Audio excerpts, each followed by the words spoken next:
All right. All right. I think we are. Hold up.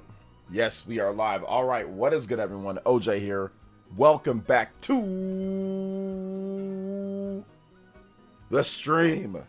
Today we got a great show for you guys, man. Very excited to talk more about video games. It's a pretty big week this week. A lot of new releases. Octopath Traveler 0. Assassin's Creed Shadows, Sonic Racing Crossworld Switch 2 version, Metroid Prime 4, Red Dead Redemption update. Like, there's all sorts of stuff coming out this week, man. So yeah, I'm excited. We're going live early. For those that are wondering why we're so live early today, it's because I got some family stuff to do later today. So therefore, I stream early today. So anytime I got family stuff to do, I'll be streaming early. Yo, Terrence. Shout outs, man. Welcome to the stream. How you doing today? Big love. Thank you for the subscription. I appreciate that. Let's go ahead and let's get into the shout outs. You guys are here early. A lot of you guys are showing up. Make sure you hit that like button. I appreciate it. Let's see here. Dior is here. What's up, Dior? General Zamora. What's good? Party Man Cartworld. What's up, Party Man? You're working from home today, right? What is good? What is good? Epic Globster. What is good? Welcome. Party Man says Xenoblade 2 being 8 years old is still wild to me. That game was amazing and still one of my favorites. Are you sure we shouldn't go back to everyday coverage of new blades, Party Man? That's the glory days, right? Those are the good old days. We're like, what's up, Epic Globster? Welcome to the stream. Skill Fluids, I don't know how to say your name, but no, shout outs. Thank you for watching the Metroid Prime 4 videos, man. I appreciate it. Thank you. The Great Wall, what's up, the Great Wall? Welcome. Gangsta Slayer X, what's up? One of the best names too. What is good? Party Man, what's good, man? Listening at work, hey, I appreciate that. Hey, what's up? Jeffrey Tucker in the house. What's good, Jeffrey? How you doing today, fam? Hopefully you had a good weekend, brother. Yo, Clabby, my boy Clabby in the house. Clabby94, the GOAT. Hey, what up, Clabby? Welcome. Cybertor says, now there's a way to start work week. Yeah, I'm here. I'm here.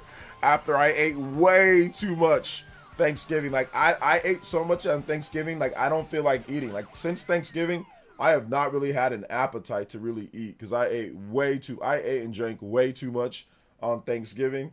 And then even after Thanksgiving, a little bit afterwards, like my, what is it called? My sister-in-law, she was cooking up a storm. You know what I'm saying? Like all sorts of stuff. So like it was crazy. So I ate way too much, man. I ate way too much. So I'm like, I don't even feel like eating. You know? Rescue Squad. What's up, Rescue Squad? 14 months of the Jonin tier. Happy December 1st. Yes, sir. Happy December 1st as well. We're in the home stretch, boys and girls, before 2026. Let's go. Shout outs. Let's see here. Simeon Coin with the $5 holla as well. Thank you so much, Simeon Coin. Appreciate that, brother. And he says, morning, OJ, just get in. Thought about getting Metroid Prime 4, but I'm scared people will spoil stuff. So I might get one game for Cyber Monday. People might spoil stuff. Nah, just, you'll be good, man. Ain't nobody gonna spoil it here. If you hang out here, people are, you'll be good. So just don't go on Twitter. If I were you guys, like, don't go on Twitter. Don't spoil it, but I think Metroid fans are doing a good job of making sure to not spoil stuff for you guys. So, you know, you should be good, man. You should be good. If you want to pick it up, you know? If you want to get it, go ahead and get it. I know I'm getting it, man. I can't wait for Metroid Prime 4. I think it's going to be fantastic. I think it's going to be really, really, really good. I want to get you guys' Metacritic predictions, though. I think it's, you know, I'd be very happy if they somehow had a and thank you for the first Ninja Blood. Thank you so much. I appreciate that. Simeon Coin with the first dono of the stream, $5. Anybody does 5 more, you can beat up my man Simeon Coin. Simeon, I hope the score is good, man. I think if the score is good, this is gonna be a word of mouth game. This is not gonna be like a major big, you know, Christmas holiday blockbuster seller or something like that. I think it's gonna be a long-term type of situation and word of mouth. So yo, the display demo Metroid stores ran so well, can't wait. Nice, Megas story, let's go. Yeah, it feels weird that Xenoblade 2 is going to be a decade old in 2 years. Crazy time flies. Yeah, it'll be 9 years old, pretty much a decade old next year. We need that. Bring back the Daily Blades. I'm not bringing back the Daily Blades. Hey, what's up, Super Christian Miro? Bro, I haven't even had my morning coffee yet. I know. I didn't even have anything. I just filled up some water, took my vitamins, and like washed my face, brushed my teeth, freshened up, changed my shirt, changed my outfit, and then got here. I didn't even have any coffee or nothing, bruh. We just coming in. We just coming in. We don't need any warm up, bruh. J Will presents Wendell James. What's up, man? When do we expect reviews to drop? Tomorrow morning early. Tomorrow morning. It should be tomorrow morning early. It should be. I thought maybe it could be today, but no. It's gonna be tomorrow morning early. Unless Nintendo's going with Wednesday to avoid spoilers, but I'm not really sure. So I'm gonna go with I'm gonna go with tomorrow. It should be tomorrow morning from what I heard. So yeah. Yo, Justin with the 22 months says counterattack. Oh man, you got it. You got it, Justin. Counterattack, bro. We out here. This is the best. This is the best. One of these days, we're gonna get that Xenoblade Chronicles 2 Switch 2 update. One of these days, we're gonna get it. And when it does happen, I'm gonna play counterattack. When the news finally drops, I'm gonna just like play counterattack the whole time. You know, it's just gonna be counterattack.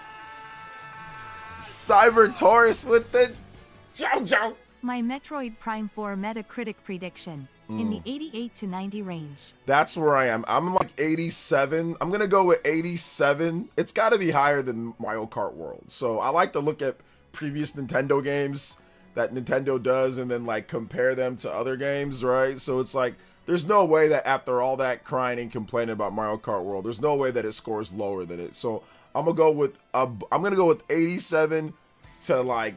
But there's no way that it does better than Metroid Prime Remastered. So it ain't going to be as high as 94. At least I don't think so. Especially after all that crying with Miles McKenzie. So I'm going to go with 87 to 91. I think it's going to be somewhere in that range. That's where I'm going with. Shout outs to Cyber Taurus. Thank you for the $5 dono. And we got the first extension combo breaks on the stream. Hey, yo. Shout outs. Overclock Buster! Hey, it's all good. You don't got to tell me if you're going somewhere, my man. Feel free to go and come back and do whatever you need to do, Super Christian New World. Feel free. You guys will never have to explain where you're going or what you're doing. Thanks for coming out, though. I appreciate it, and we'll see you when you get back. What's up, Superpower Man? Crazy week. I mean, Octopath, Assassin's Creed Shadows. Yep. Metroid Prime 4. I mean, I'm going to dedicate everything towards Metroid Prime 4. I put a lot of hours. Look, guys. I've put 42 hours into Hyrule Warriors: Age of Imprisonment, and I don't think I'm anywhere near done. Like, I think I'm about maybe like halfway or so, a little bit over halfway. So I'm cooked, man. I play games for too long. I always want to do all the content in games. I'm like a completionist to a degree, you know. So that's my problem. I never so it takes me a long time to beat games or get my reviews out, you know. Shout out to Cyber Taurus, you know, the Hokage and Stream Ninja sweeping the sweep of the board. Yo, I appreciate that. Anybody does Tadamore, you can be my man. Cyber Taurus on the board. Hey, yo, thank you guys for the support. Remember, if you drop a dono, make sure you put your music request too. So, Cyber Taurus, if you want some music, let me know. Simeon Coin, if you want some music, let me know. I got you. I got a shiny Magikarp on Switch 1 for ZA. On Switch 1. You needed the 30 FPS. You needed that 30 FPS. For to get the shiny Magikarp, huh?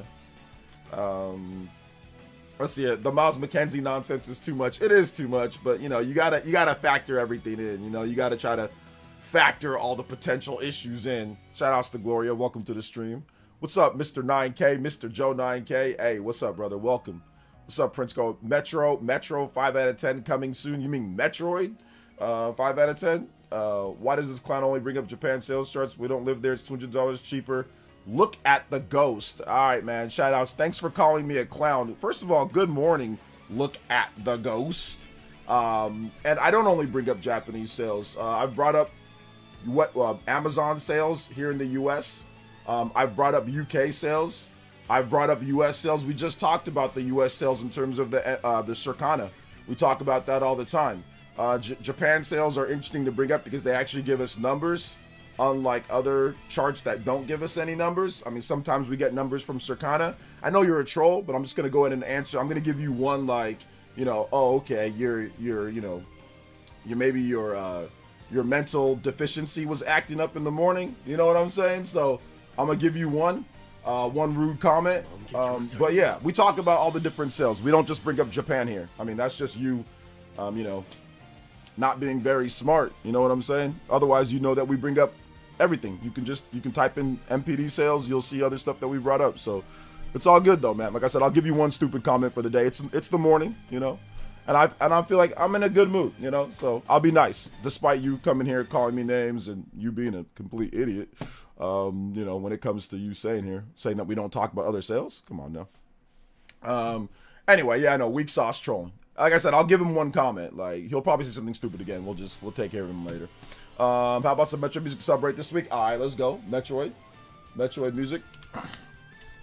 Metroid music. All right. Metroid. Let's see what we got here. We're gonna get Super Metroid. Super Metroid. How about Brinstar? There we go. Yo, Justin with the 3. Shout outs to Justin with the 3. Here's a tip for anyone playing Air Riders. Turn down the brightness and the settings. Something is messed up and it makes everything washed out. I noticed it looks perfect with the brightness all the way down, HDR off. Yeah, what's it called? I know Digital Foundry said something about the HDR being like jacked up in the game or something like that. So yeah, definitely HDR implementation not great when it comes to a lot of Nintendo Switch 2 games. So yeah, some of them look better without it on, for sure. Shout out to Justin. Thank you for the $3, man. I appreciate that. Let's go. What's your favorite RPG soundtrack ever? Favorite RPG soundtrack ever? Chrono Trigger. Gloria with the $20 dono. Shout outs to Gloria with the $20 dono. Says buy your favorite coffee or tea, OJ. Hey, I appreciate that. Yeah, like I like if I'm gonna drink anything like coffee, I'm not a big coffee drinker, but if I'm gonna go to Starbucks, I like a caramel frappuccino with almond milk and no whipped cream. So that's my order. That's the OJ order at Starbucks. So I'll probably go get one of those this morning after I'm done. I think my wife said she wanted to go to Starbucks this morning anyway, so I'll probably go get us both something. Thank you so much, Gloria. I appreciate that. I really appreciate the coffee. I am gonna get one afterwards. Shout outs to Gloria. Thank you for the big $20 dono. You are now the Hulk Hogan Stream Ninja. Anybody does 20 or more, you can type or pass up. Mrs. Gloria Redmond. Thank you so much, young lady. I appreciate you. I needed the coffee. I needed it. Oh man, already dealing with trolls. How is it gonna be 8:33 in the morning? We got some people already acting like I said. It's just some people's mental just be messed up in the morning. It's Monday morning after Thanksgiving, bro. Like, you already know this man got no life.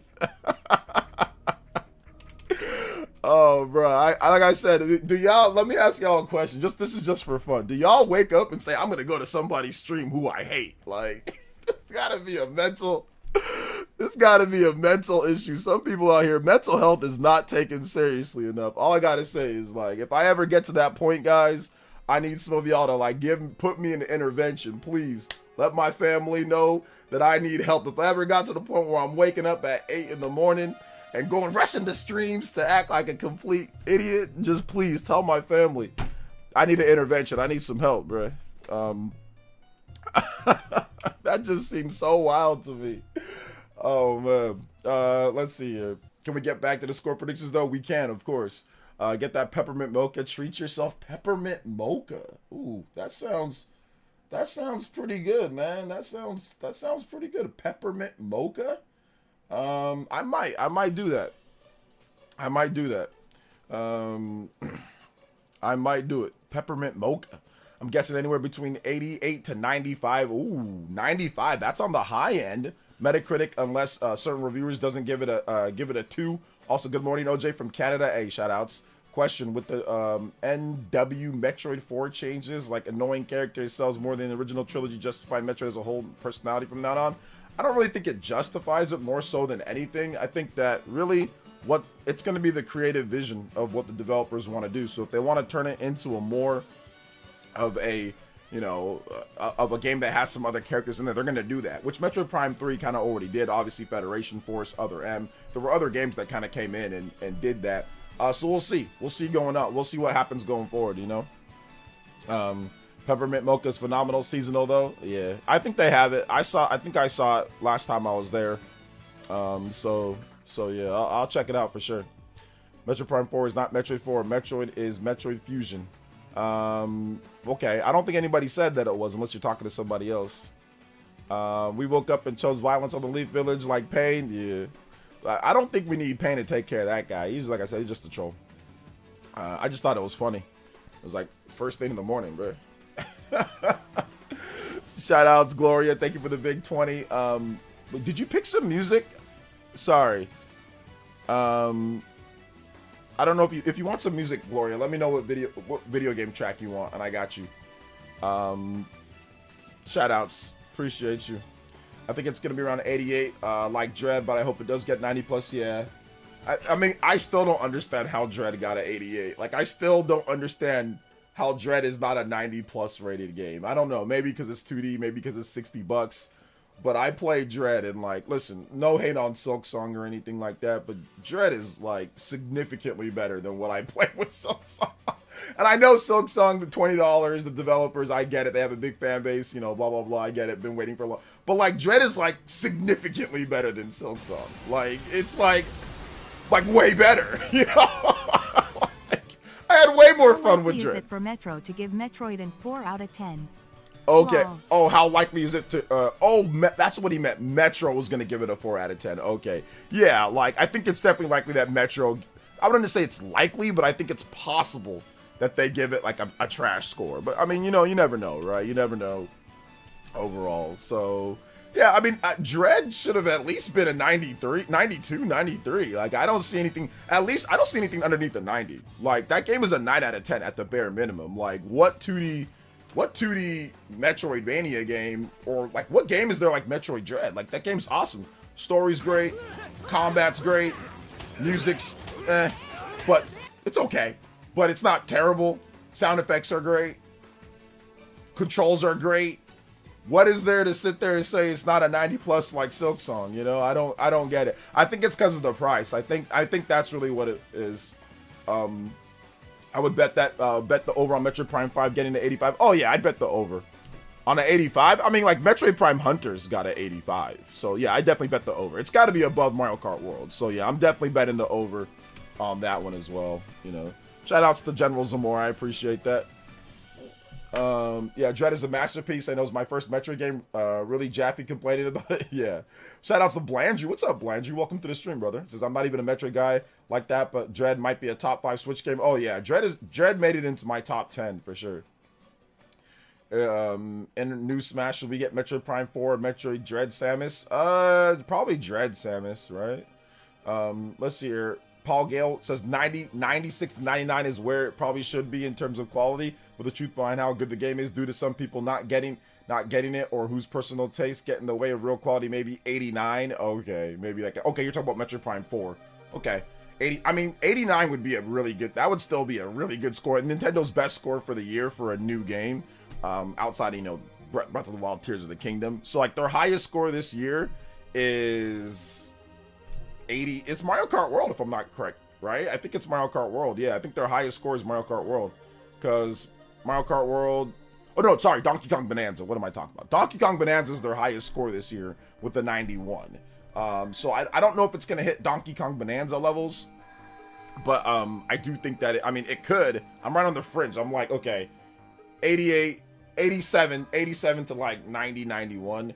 We'll see though. Maybe it'll surprise me. Maybe it'll be like if it's like a 92 or something. 90 plus would be incredible. I'm hoping that it's like a 90 plus, but we'll see. I don't think so, but we'll see. Yeah, DK Bonanza's a 91. I don't know what I'm talking about. DK Bonanza's 91. Completely agree. Combat, bosses, story. Silksong does have more content, music, and customization. Yeah, I'll give Silksong that. I'll give Silksong for the content. I'll give it for you know, the music, the content, customization. I'll give it for that. I'll definitely give it for that. But as an overall game, bro, like I thought Dread was significantly better. But then again, you know, I'm not the biggest Hollow Knight Silksong or person. out there, because I feel like Castlevania is better than Hollow Knight, you know, like a lot better than Hollow Knight. So like I'll take the Castlevania trilogy on the DS over Hollow Knight and Silksong. I'll take Symphony of the Night over Silksong and Hollow Knight, and a lot of people won't. A lot of people don't think, they think the Hollow Knight and Silksong are better than those games. So I think that's just really me. I kind of like more of the, you know, human characters and like actual, like, I don't know, like just the vibe. I'm not a fan of the vibe of Silksong, like compared to like Metroid or compared to like the enemy design and things like that. I'm just not as big of a fan as other people, like you know, like weird bug looking characters and stuff like that. So I think that's also it too. Shout outs to Shaw X with the $10, says you're welcome. Shaw X, listen, man. Listen, I have to constantly remind you that your team is nowhere near as bad as you think they are, because you go through, and this is a joke, you're not actually, but you go through bipolar split personality disorder with your Carolina Panthers. After the 49ers game, Shaw X wanted to crawl into a hole, and I'm like, dude, it's not that bad. It wasn't that bad. Like, I have to constantly remind you that your team is nowhere near as bad as it is. Shout outs, thank you for the $10, Shaw. So I appreciate it. Yes, thank you. I appreciate you guys knocking the Rams down one peg. You know, I do appreciate that. That really does help out in the NFC West. If Niners win out and Rams lose a game or two, lose one game, if the Niners win out and the Rams lose a game, Niners win the division and probably win #1 seed in the NFC. So I appreciate that. I don't know if the Niners are going to win out because they have Colts, Bears, Seahawks to end the season, and that's going to be difficult. They have one more easy game. No offense, Justin, with the Titans. And then hopefully it's an easy game. You never know. Any given Sunday, right? It could be a terrible game. It could be a hard game for them. But they have the Titans, but then they have a 3-game stretch where they could win or lose all 3 or split, you know, so we don't know. Or win 1 of 2. So it's gonna be a battle down the stretch here. Let's see here. Shout outs to Shaw X though. Thank you for the $10 dono. Yo, we are out here. Combo breaks. 7 combos away from the 1 hour extension. Let's go. It would be a miracle if Prime 4 would maintain 90 Metacritic. IGN will give it a 7. The rest will follow. I mean, IGN scores on Metroid Prime have been pretty good. But yeah, we'll see. They were Miles McKenzie'd out. Cyber Taurus with the... Watch out for the Seahawks eyes. Yeah, that's true. That's what I'm saying. The Seahawks, like I said, the Niners have to win out, which would be including the Seahawks. They'd have to beat the Colts, Bears, and the Seahawks all in a row. And that would be a... Listen... Without Fred Warner, without Bosa, without Michael Williams, without a lot of their studs on defense, that's hard for me to see that they beat all 3 of those people in a row. I mean, they are on a 3-game winning streak right now, probably 4-game winning streak after the Titans, but that's a really tough stretch to end this season because the Bears are surprisingly good this year. So yeah, the Colts are kind of crumbling right now, but it's still going to be a tough game. Jonathan Taylor, that offensive line. And of course the Seahawks are clicking on all cylinders, but I mean, you guys did play against somebody named Max Bromster. It might as well have been Max Dreamcast guy out there because that quarterback was terrible. You should be thanking O'Connell for giving you guys Sam Darnold because he's an idiot. Like, at least that was, no, he's not an idiot. That was an idiotic move to get rid of Sam Darnold, to go with JJ McCarthy, when JJ McCarthy was not proven. He had a knee injury. He needs some time to say, even drafting him out of college, dude threw 10 passes in the title game. Just hand the ball off all day and play defense. I said this from the beginning. I'm like, dude, he needs to sit. He needs to sit like Jordan Love. He needs to sit, you know, like you can't just throw him in there. It's too early. It's not like he was Joe Burrow in college or he was freaking Patrick Mahomes at Texas Tech. It's not like that. JJ McCarthy was not that quarterback at Michigan. So I don't know why they decided that they felt the need to throw him into there off of a serious knee injury where he missed his whole rookie campaign. Give him another year or 2, sign Darnold for the next 2 years, pay him, and give McCarthy another year or 2 to really understand and know what's going on. I don't know. McConnell, terrible. And I said it was a terrible decision back then. I said it was a dumb decision back then. Terrible decision. Terrible decision. Terrible decision. Like almost fire-worthy decision. Like legit almost like worth firing him over that. You know, like almost. Not quite, but almost. So yeah, man. He's not that guy, pal. He's not that guy. Sup, working out while listening. Prime 4 hype. Yes, sir. Roadhouse, what's good? I'm going to be realistic and say that they'll average an 80 to 85 overall for Metroid Prime 4. Will get better into next year. Nah, that's too low. Metroid Prime has never gotten an 80. I mean, that's around like pinball, Metroid Prime pinball category. And I highly doubt that it'll be like as low as the 80s is. So that's not really realistic if you look at the Metroid Prime games. Nah, the lowest one is in terms of mainline Metroid Prime games, not counting Federation Force and all that stuff. The lowest one is an 85 with Metroid Prime Hunters. So I highly doubt that a numbered Metroid Prime game is lower than Mario Kart World or lower than like around Pokemon levels. I doubt it.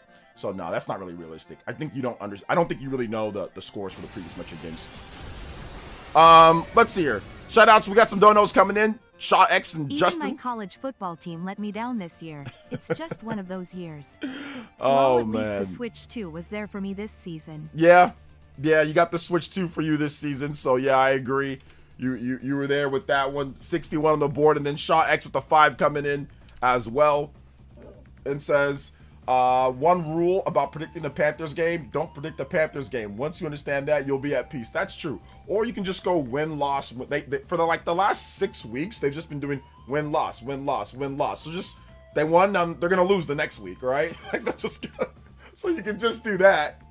But yes, great game, by the way. You guys' defense is actually really opportunistic.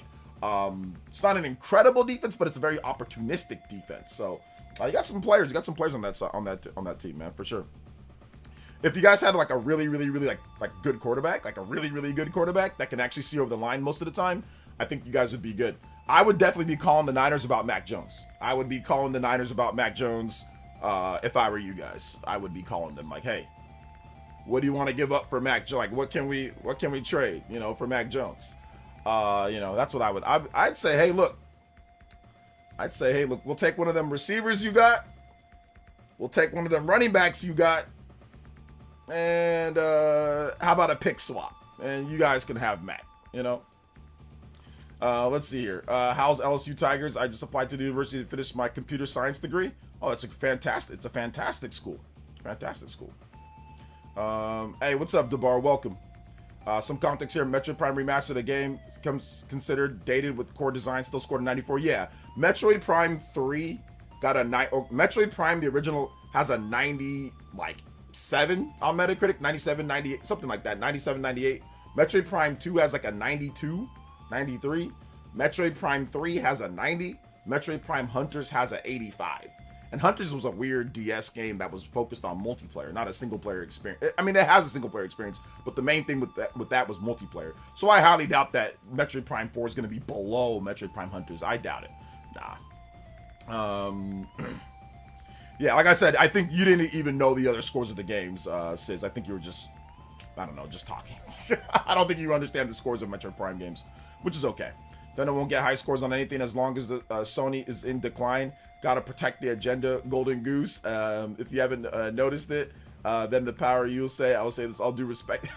I mean, like, what's a high score though? It's like, isn't Donkey Kong Bonanza a high score? So I'm not really gonna go conspiracy theory right now, because Donkey Kong Bonanza got high scores. I mean, for as much as people trash Mario Kart World, that got a pretty high score. It launched like with a 90, but then it gradually went down to an 86. So yeah, and most of the scores were like 9 out of 10 for Mario Kart World. 8 out of 10, 9 out of 10. So, I mean, it scored pretty good. Xenoblade Chronicles X scored pretty good this year as well. So I doubt that there's some type of real agenda against Nintendo. I'm not going to go conspiracy just yet. But, I mean, I see what you're saying, but I'm not going conspiracy yet. Here we go, party man. What's up? Let's see here. What's up, Just Another Artist? Welcome. How you doing today, brother? Let's see here. Ubisoft already planning to optimize or patch the Switch 2 version further as they did with the Outlaws. Apparently the first patch is on the 15th. Yeah, I saw some of the frame rate tests, not from Digital Foundry, but from someone else, and it's a little crusty in some areas, so hopefully they patch that up a little bit better. Hey, what's up, Gaming Mariner? Welcome. Okay, did I miss somebody's music? I think I missed somebody's music. Somebody in the chat that dropped a dono. I forgot who it was, but I definitely missed a music. So who was that? Was that Gloria? Or was it somebody? I'm sorry, guys. The chat was going by. So yeah. Let's see here. Road taken, yes sir. The Switch 2 theme. I feel like a lot of people undermine Metroid games. I want it to be 95 plus. Well, I mean, I see what you're saying, sis, but the problem is that you're not taking the actual scores of the Metroid games and applying that to your logic. So this is something that you learn in philosophy and logic a lot. It's okay to be skeptical, but your skepticism has to come from truth. It shouldn't just come from what you think. It should come from actually what's happened. So if you're saying a lot of people downplay Metroid games, that's fine, but it needs to be backed up by actual truth. So if you look at the last main Metroid games that we're looking at, Metroid Prime 1, 2, 3, Remastered, Dread, they all have, 88 and above. So they're all very, like, the big new Metroid games have always scored really good. So you're not applying actual, and this can help with, I'm gonna help you guys here. When you make predictions or when you make statements on things, try to apply actual facts to the logic instead of just what you think, okay? The problem with a lot of gamers today and what we see like on Twitter is that they don't actually look at other stuff. They just think, I think this, instead of actually applying logic. So the logic here says, okay, let's take the actual big Metroid games, the new ones, the ones that, those ones. Let's not take spin-offs and stuff like that, because those games are different, right? Let's take the actual big games and let's look at the scores. So if you look at the scores of all the biggest Metroid games, like Prime games, okay, console games, you've got Metroid Prime 1, 2, 3, all of those are 90 plus. Or let's just even take, let's just say big Metroid games, the main ones. Metroid Dread, the most recent ones, Metroid Prime Remastered. I mean, we're looking at it, the lowest score out of all of those is an 88. That's the lowest score. Everything else is above that. So it doesn't really make sense for you to go, oh, well, it's going to be like an 80 if I'm being realistic. Where is the realism coming from? Like, where is that logic coming? There's nowhere where that's coming from. So that's the only reason why I pointed that out, is because it's like, where is that actually coming from? So it's not really realistic to say it's going to be an 80. Based off of what? Like, based off of what game? What are the big Metroid Prime games where the reviewers trash the scores all the way down to an 80? None. You know what I'm saying? There hasn't been a single big Metroid Prime game or Metroid game, big one, where the reviewers just decided to dookie all over the game. Now, yeah, you've got the pinball game, or if you've got which, by the way, the pinball game is almost an 80. I mean, that's a DS pinball game. Or if you're looking at, like, the Federation Force, okay, that was made by Next Level Games. It's a 3DS game. That's not a normal Metroid game, Or if you're looking at maybe, like, Other M, a Wii game made by Koei Tecmo Team Ninja, but that's not a Prime game. So all of the big ones, the big main games, Metroid Fusion, Super Metroid, Metroid Dread, Metroid Prime 1 through 3, all those score really good. So, like, I get it, but we can't just make up stuff, Let's see, I would say mistaken pessimism / cynicism for realism. Okay, yeah. Mine, OJ, Mega Man X Command. All right, there we go. Mega Man X Command. Shout outs. Thank you, Simeon Coin. Mega Man X Command. X Command. X Command, Fight X theme. Let's see. I really think Prime 4 will average a 90 to 94. If it gets a 90 to 94, that's best case scenario. I'm going to go with like 87-ish. I don't see any way that it gets underneath Mario Kart World. Like, I see no way. After all the complaining about Mario Kart World, about the pricing and all that, like, I see no way that the game gets underneath an 85 or below. I'd be very, very shocked if that was the case. Be very shocked. You also look at the other games in the genre. Games like Halo or Titanfall don't get that high of a score. Heck, what was the last great single-player FPS game? The last great single-player FPS game. I think it was, what's it called, right? Oh, God, I don't know. What was the last great single-player FPS game? Somebody look that up for me. What's up, Blazing Blazers? Let's see, skip all over Gloria's whatever music request. Okay. Gloria, what was your music request? Gloria, I don't mean to skip Gloria. She's a stream ninja stream Hokage right now. So Gloria, what was your music request? I'm sorry, young lady. What was it? I do not mean to skip over people's music requests. I do not mean to do that. I finally remembered the name of the song. Can you play F.E. Shadows, A Day of Bygone Days? Okay, A Day of Bygone Days. Nice. Fire Emblem Shadows. A Day of Bygone Days. Alright. Oh, she says play whatever. Oh, okay, that's what it was. Okay. Cool. Okay. I will play whatever next after the Day of Bygone Days. Really, we haven't seen a lot of Prime 4 and especially Solix. Yeah, because we don't need spoilers. We do not need spoilers. Yeah, that song's really good. What's up, OJ? Happy 8th anniversary. Yes, we also have the 8th anniversary of Xenoblade Chronicles 2. So you guys give me your favorite Xenoblade 2 memories. Oh, man. Give me your favorite Xenoblade 2 memories as well. Metroid plays nothing like your average FPS single-player campaign. It doesn't. It really doesn't. Although, I mean, you can kind of play it like a first-person shooter at times, but it doesn't really play like a real first-person shooter. QS Key says, I think it's going to be between 91 to 96 on Metacritic. Whoa, big prediction. All the others are in the 90s. I think people are saying it'll be below 90, underestimating the game. The reason why I'm saying it's going to be below 90, not because I think the game is not going to be good, is because I'm factoring in, you know, the few reviewers. Like, all it takes is about 1 or 2 bad scores to take your score from a 90 to a under 90. That's all it took. That's all it takes to take your score. Xenoblade Chronicles 3 is a perfect example. 89, it got 1 or 2 bad scores, like 50s or 40s, tanked it underneath the 90. So I'm really just going off of what I know or what I've seen before when it comes to these games. You have to factor in the bad score or 2. You know, and if you look at it, Metroid Prime 4, you know, I'm just kind of going off the curve. Metroid Prime Remastered, that's a legendary game. You know, that was going to get incredible scores.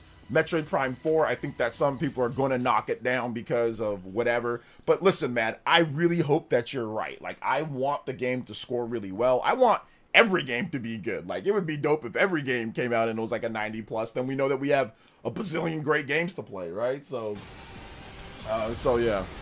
I'm not downplaying the game myself, though. I think it's going to be a great game. My favorite Xenoblade 2 memory is when you find out why it's called Xenoblade 2. It blew my mind.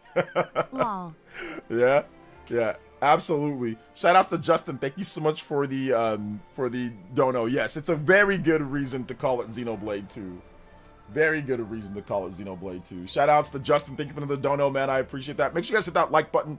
If you have not hit that like button yet, hit that like button. Let them know that we're streaming. Shout out to everybody watching too. 200 plus people, or nearly 200 people watching. I appreciate that. Thank you. Yo, Marvel Cosmic Invasion out today. Try the demo. Super fun. Similar to TMNT Shredder's Revenge. Oh yeah, I gotta check out that game myself. But I can't think of an FPS that changed the game since Portal, BioShock. Yeah, I don't know. What do you guys think? What are the FPS games that have came out? I think like BioShock Infinite, that's the last game that I can remember, like first-person shooter that I can remember got like incredible review scores, was BioShock Infinite. I can't think of another first-person shooter, single-player shooter, that got like incredible review scores. Like, Doom Eternal. Doom Eternal? Or, yeah, Doom Eternal got like a 90 plus Metacritic, right? Yeah, so I think it was Doom Eternal in 2020. That was the last, I think that's like the highest like rated first-person shooter in like the last number of years. I think Doom Eternal with the 90, right? Okay, yeah, I think it's Doom Eternal. Let's see here. Nintendo percent, stop hating. The more reviews it accumulates, the less impact one bad review will have. Hopefully, gathers a ton of good reviews. Yeah, that's true too. Who has reviews out? Reviews are out tomorrow. We're doing predictions today. That's why it says predictions.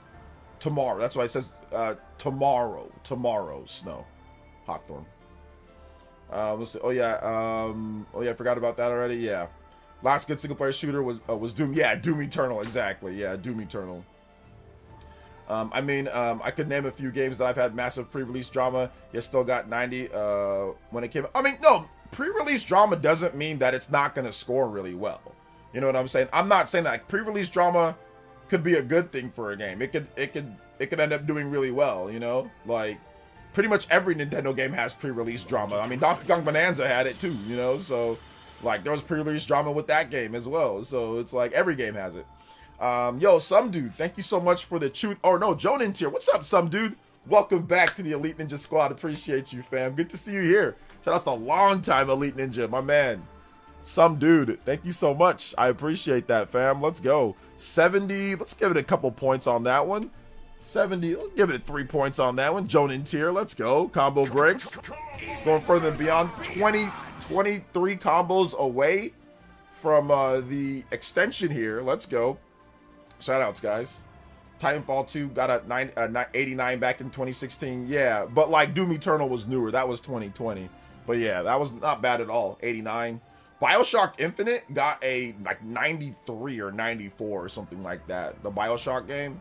I don't know if you guys have played that one, but if you're ever curious, I have a full playthrough of BioShock Infinite on my channel on PC. Believe it or not. So if you guys gonna want to go watch me play that game for some reason, you can. I think that's when I realized I don't think I ever want to play PC games again. No, that wasn't that bad of an experience on PC. I'm joking. I think what was it? What was the thing that I think it was Power World for me? I think that might have been the straw that broke the camel's back. Let's see here. People seem to underestimate how hard it is to get and keep the score above 90. Just having a bunch of 8s can push it below. I agree. Yeah, big tank boy. Exactly. You can be scoring 85s, 87s, 88s, and that can push it below the 90. Absolutely. And you got to get a lot of 10s, too. You got to get a lot of high scores. You got to get a lot of high scores to help offset those 8s and some, maybe a few 7s and some bad scores, too, you know? I think when it comes to Prime 4, there'll be a lot of assumption that we haven't seen a lot of the game. I really hope it surprises us. We have not seen a lot of the game. The game is massive. It's 31 gigabytes. And I don't think that's all just textures, you know, and music. So I think the game's actually, there's a lot. Nintendo's intentionally not showing a lot, you know? Prince Gross is my favorite. Xenoblade Chronicles memories when Klaus hears a certain character's voice from parallel reality. My jaw hit the floor at the moment. Oh yeah, that was great. That was really good. That was really good. I think that's what Justin was talking about too. So yeah. I think I'm gonna get copyrighted with this song. So I'm gonna play something else for Gloria. She said play whatever. So we're gonna go with the classic.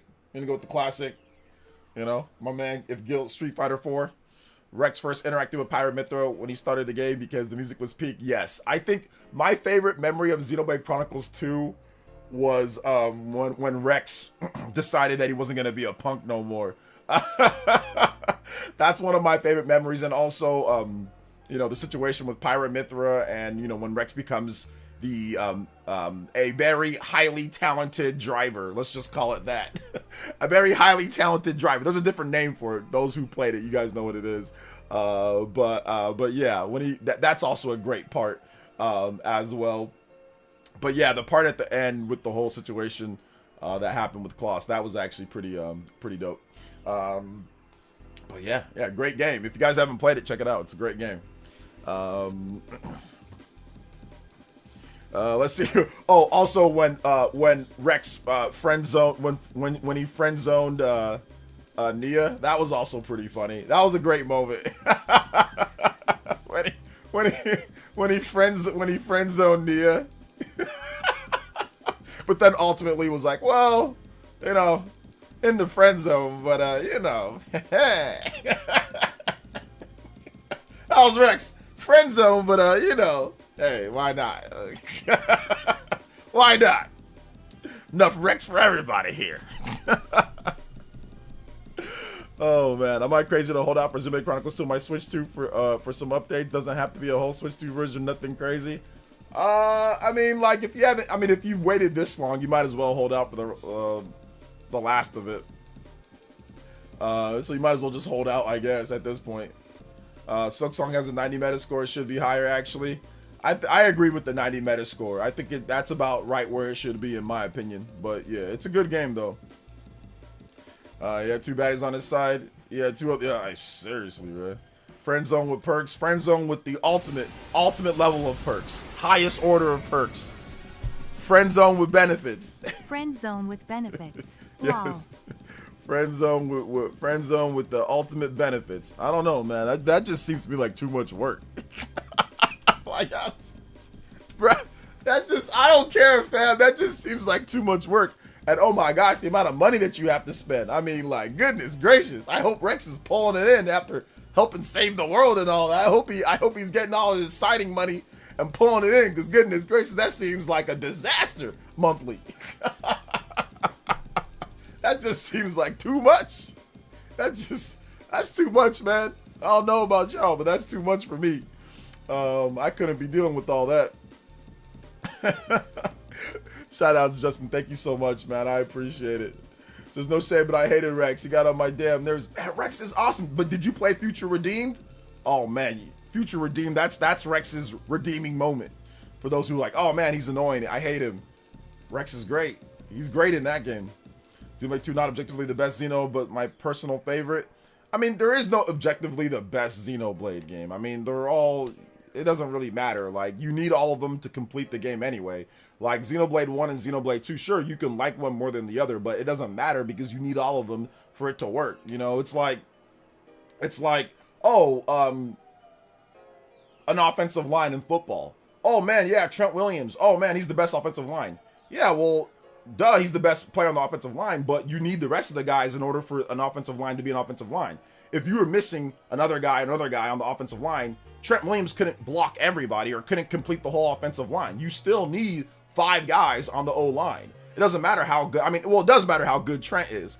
I agree, but you still need the rest of the guys in order to complete everything. So, in my opinion, that's kind of how I see it. Like, Xenoblade's an offensive line. Sure, there might be one that might be better. You might like one more than the other, but it doesn't really matter. At the end of the day, you need all of them to protect the prize. To get to the prize, you know, to be successful, you need all of them. So that's how I feel. That's how I see it. Because, like, they all offer something, and without the story that really connects all of them together and creates this incredible narrative, the game just isn't as good. So, let's see here. Xenoblade 2, in my opinion, has best combat music characters. The blades were great. Honestly, a remaster of the quality of life improvements would help. Blades were great, but how you got the blades were terrible. Like, the gacha system was not good. Was not good. Not good at all. Also, it ran kind of bad. Ran kind of bad on Switch 2 at launch, and it needed a lot of updates. But yeah. Just look at the lines. Pity Suela can't do much with most of the remaining O-line is injured. Exactly. Exactly. Let's see. Rex became the ultimate Chad. That bloodline with Nia. There you go, man. Exactly. Then I have all the Xeno games, even Torna, and one on the Switch. Nice. Let's go. Yep. Let's go. Yeah, the cool thing about Xeno is that, like, you can play Xeno 1 or Xeno 2 starting now. Although I will say this, I recommend playing Xeno 1. If you haven't played Xenoblade before, I recommend playing Xeno 1 first before you play 2 or 3, just because Xenoblade 1 sets up everything, and Xenoblade 1, like, if you play Xenoblade 2 before Xenoblade 1, you ruin Xenoblade 1, or it doesn't hit as hard, like, when you get to a certain part. So you've got to play Xeno 1 in order for it to really hit hard. You've got to play Xeno 1 first, because if you don't, it's going to become like, oh, okay. Like, oh, okay. You're going to be like, all right, cool. You know what I'm saying? But, like, I want to say it's like a built-in spoiler, but it's kind of like a built-in spoiler. So it's like, it's one of those things to where it's like, I definitely recommend playing Xenoblade 1 first.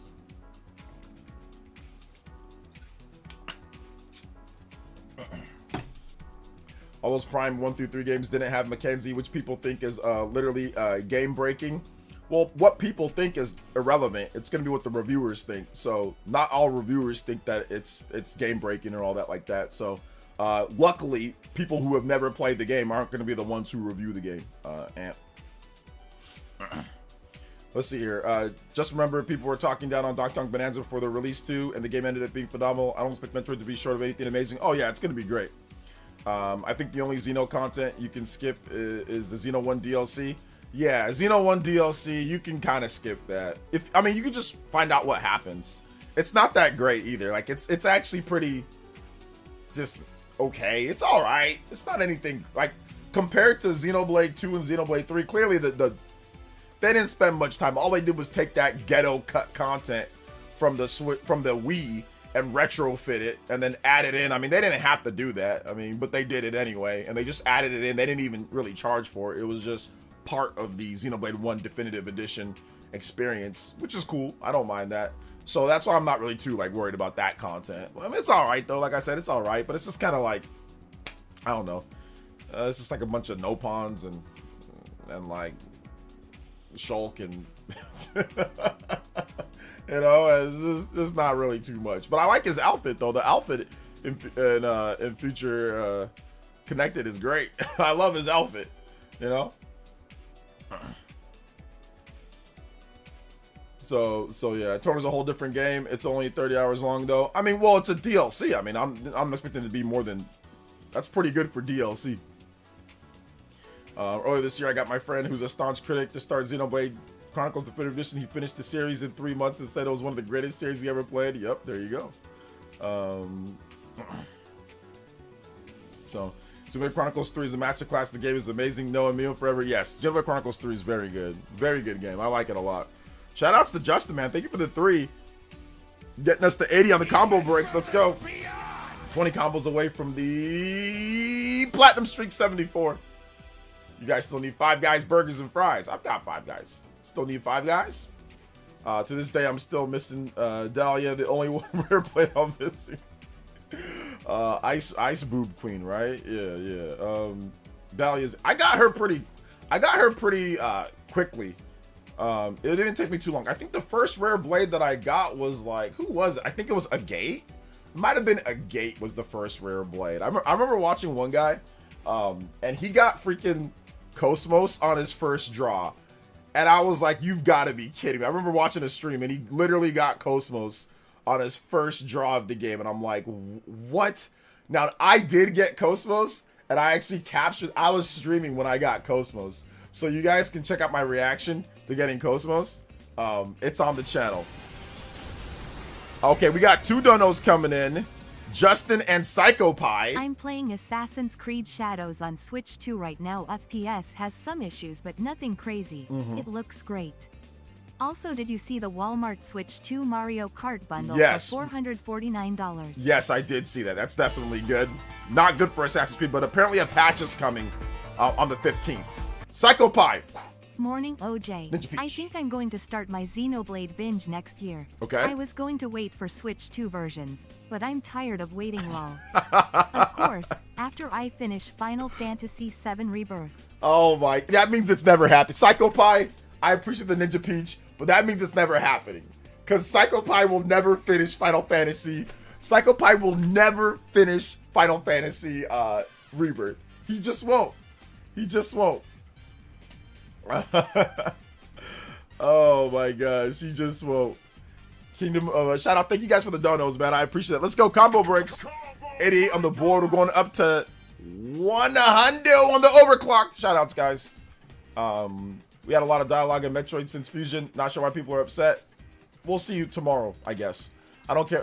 What's up, Nukem Nintendo? He says, I don't care what the critics or reviewers have to say about Metroid Prime 4. My only problem so far with Prime 4 is the lack of content and online multiplayer. But even single player seems average. I'm not so sure if I agree with that. Lack of content. The game is 31 gigabytes.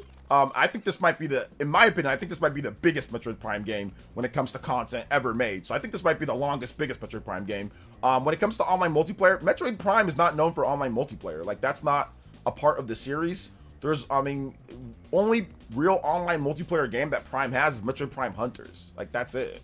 And it was, I mean, Hunters is okay. The online's okay in there. But none of the console games, Metroid Prime 1, 2, or 3, have online multiplayer. Now, yes, Federation Force has co-op. Prime Hunters has online. But most of the mainline number games don't even have online multiplayer. Metroid Prime 2 has local multiplayer. But once again, it's not that great. I think the problem with multiplayer in Metroid Prime is that the mechanics just don't lend well to multiplayer. It's not a FPS. It's not... Doom. It's not Halo. It's just not that type of game. It's a single player action adventure or single player first person action adventure game. That's what makes Metroid Prime great.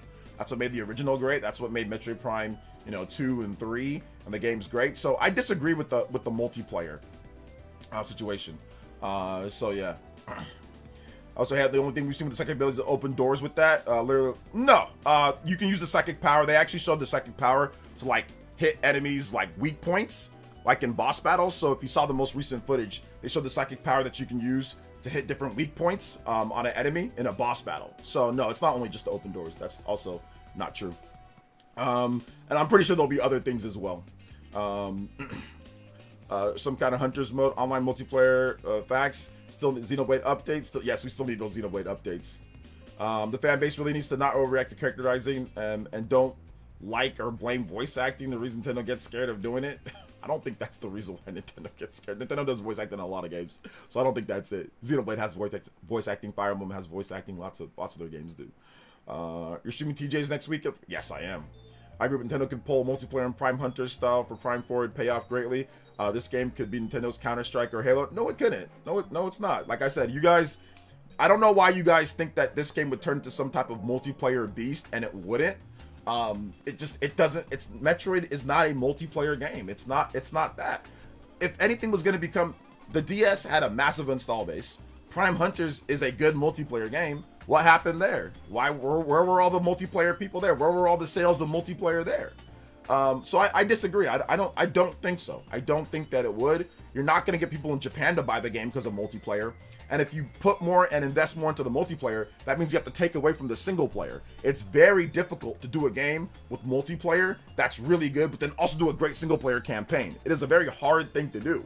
It's not easy, especially coming off of a 18-year hiatus on a new system as well. You're developing for 2 systems. I just don't think it's a multiplayer game, and I don't think that it's going to turn into Halo or something. I just disagree with that. It's just not that. That's not the type of game that it is. Now, if they wanted to make like a separate game that's not Metroid Prime 4, that's like Metroid Prime Hunters 2, and then go all in on multiplayer with a light single player, like, with a 7-8 hour single player campaign, and then like a fully decked out multiplayer, I think that could turn into something. But if you want to have a 20-30 hour campaign and a great single player experience, and then you also want to have somehow a Halo-esque multiplayer experience, I mean, there's no way that game is going to take 10-20 years to make. And it's just not going to be something that I think that they could do on any normal scale, considering the game already took forever to make in the first place. So yeah. So I'm going to disagree with that. But no, I don't think it can turn into Counter-Strike or Halo. I disagree with that assessment. Like I said, if they were going to do it, they'd have to dedicate it to being multiplayer. Halo is a dedicated multiplayer experience. Yes, there's a single player campaign, and people like the single player campaign, but I don't think any of Halo's campaigns are great. I know people will disagree with that, but I don't find them to be very good at all. Especially, I don't find them to be anywhere near as good as a Metroid Prime game, single player. So I think that's the thing. I think that's the issue there. Let's see here. Maybe Splatoon team can help with Metroid Prime style multiplayer game. Maybe. Uncharted 4 has a great solo experience and good multiplayer. Why can't we have the best of both worlds with Metroid Prime? But Uncharted 4's multiplayer experience is nowhere near the level of Prime, Halo, or Counter-Strike. I don't think anybody's in there saying, oh yeah, Uncharted has incredible, multiplayer experience that rivals Counter-Strike or Halo. I don't think it gets that high up above when it comes to that. Uncharted 4 is also significantly shorter.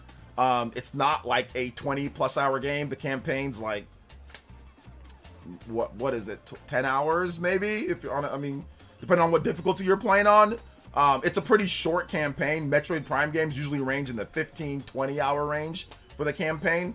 So sure, you could have that, but at the same time, I do think that it's going to take away one from the other. Like, it's going to have to be a shorter campaign, and then you put it into multiplayer, or it's going to have to be a multiplayer that's a bit more than the campaign is this. Like, you can't have, it's going to be really hard to have a 20-30 hour campaign, and then also have a multiplayer game that's also incredible as well. That's up to Halo or Counter-Strike levels. That's tough. You don't see that very often. Let's see, Metroid is the grandmother of Halo. Uncharted has multiplayer. Uncharted 4, all of them have multiplayer except for Uncharted 1. Uncharted 2, Uncharted 3, Uncharted 4 all have multiplayer. Uncharted 3, like, you can look at that and say, yeah, the multiplayer is kind of not great, and then the single player is also kind of just okay.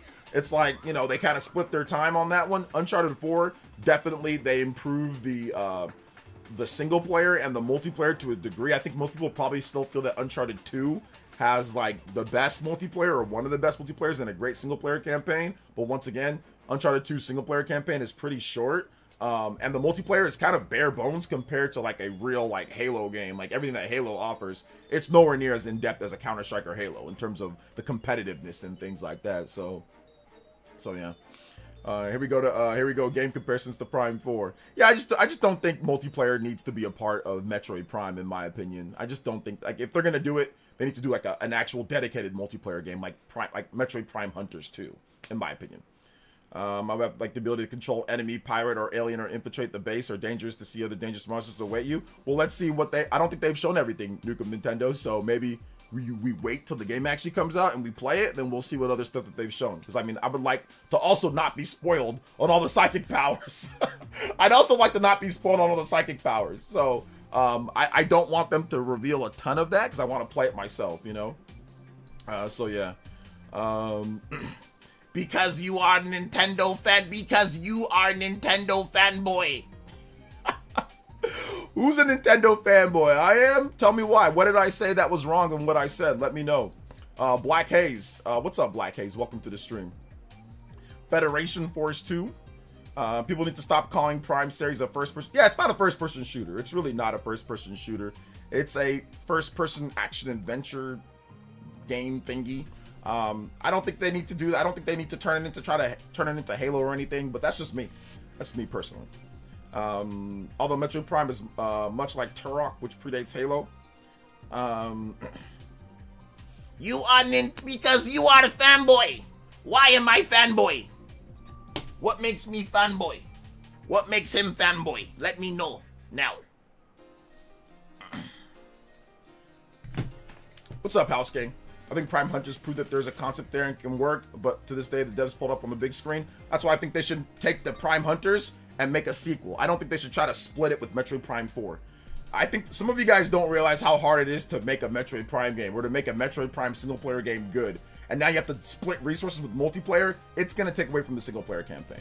Comparing it to Uncharted or whatever, that doesn't mean that you're not going to have issues. Uncharted plays completely different from Metroid Prime. Those are two completely different types of games, you know? So I'm just saying, just because something else has something doesn't mean that Metroid's gonna have it, you know? There's a lot of things that Metroid has from a single player perspective that Uncharted doesn't have.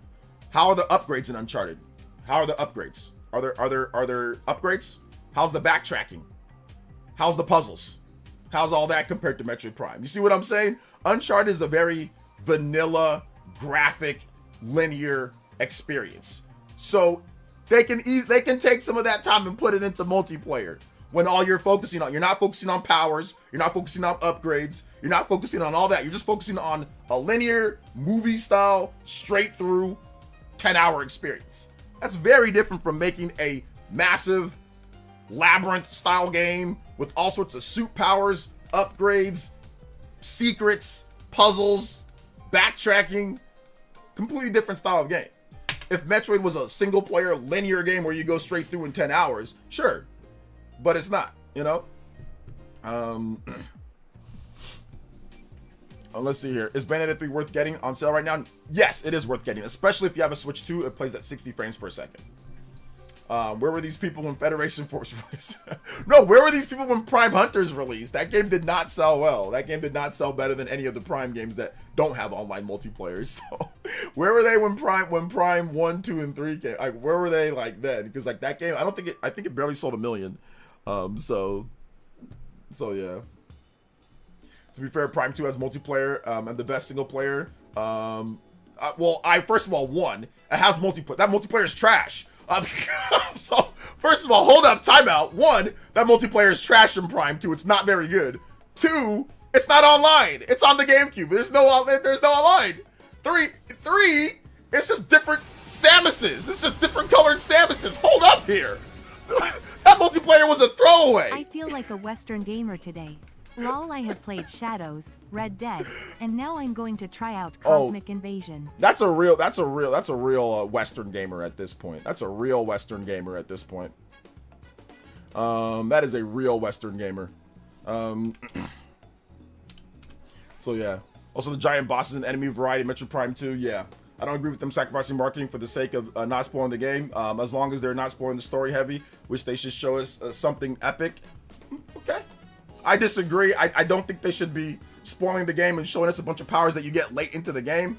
I think they already showed like a lot of stuff in the game. They already showed boss battles. They already showed the viola. They already showed all sorts of stuff. They already showed the previews with stuff. So I don't think they should spoil it, but that's fine. Like if you need to be hyped up, or if you need, I mean, don't buy the game if you don't think it's good enough and you don't feel like they've shown enough for you that you think it's going to be good or not. Don't buy it, right? You're not convinced. You're not sold. There's no multiplayer, so don't buy the game. Play something else. That's what I would say. That would be my advice. Would be like, hey, look, don't buy it. If you don't think it's good enough, you don't think it's going to be good, you don't think they showed enough, don't buy the game. Plain and simple. Yo, Fairy Tiger with the $20. Let's go. 3 days of waiting, or should I say 3 days of ball X pitting tears of joy. Hope everything is good with you in the chat, grin. Yes, sir. Shout outs to Fairy Tiger, the Viking Nation originator. Let's go, man. I appreciate you, Fairy Tiger, my boy. Good to see you here, brother. I'm glad I can actually stream at a time where you're awake. Let's go. Oh my gosh. Oh my gosh. Shout outs. I appreciate it. Oh, like I said, that's my thing. Like, if you don't feel that they've shown enough, you don't think it's going to be good, you think that they're sacrificing things, you think they should be online, then don't play it. You know, like it's that simple. Then don't play it. Play something else, because they're upsetting you. You're not getting what you want in the game. So you can always express your, you know, you can just say, I'm not going to buy it. If they're not giving you what you want, you just say, I'm not going to buy it. Boom.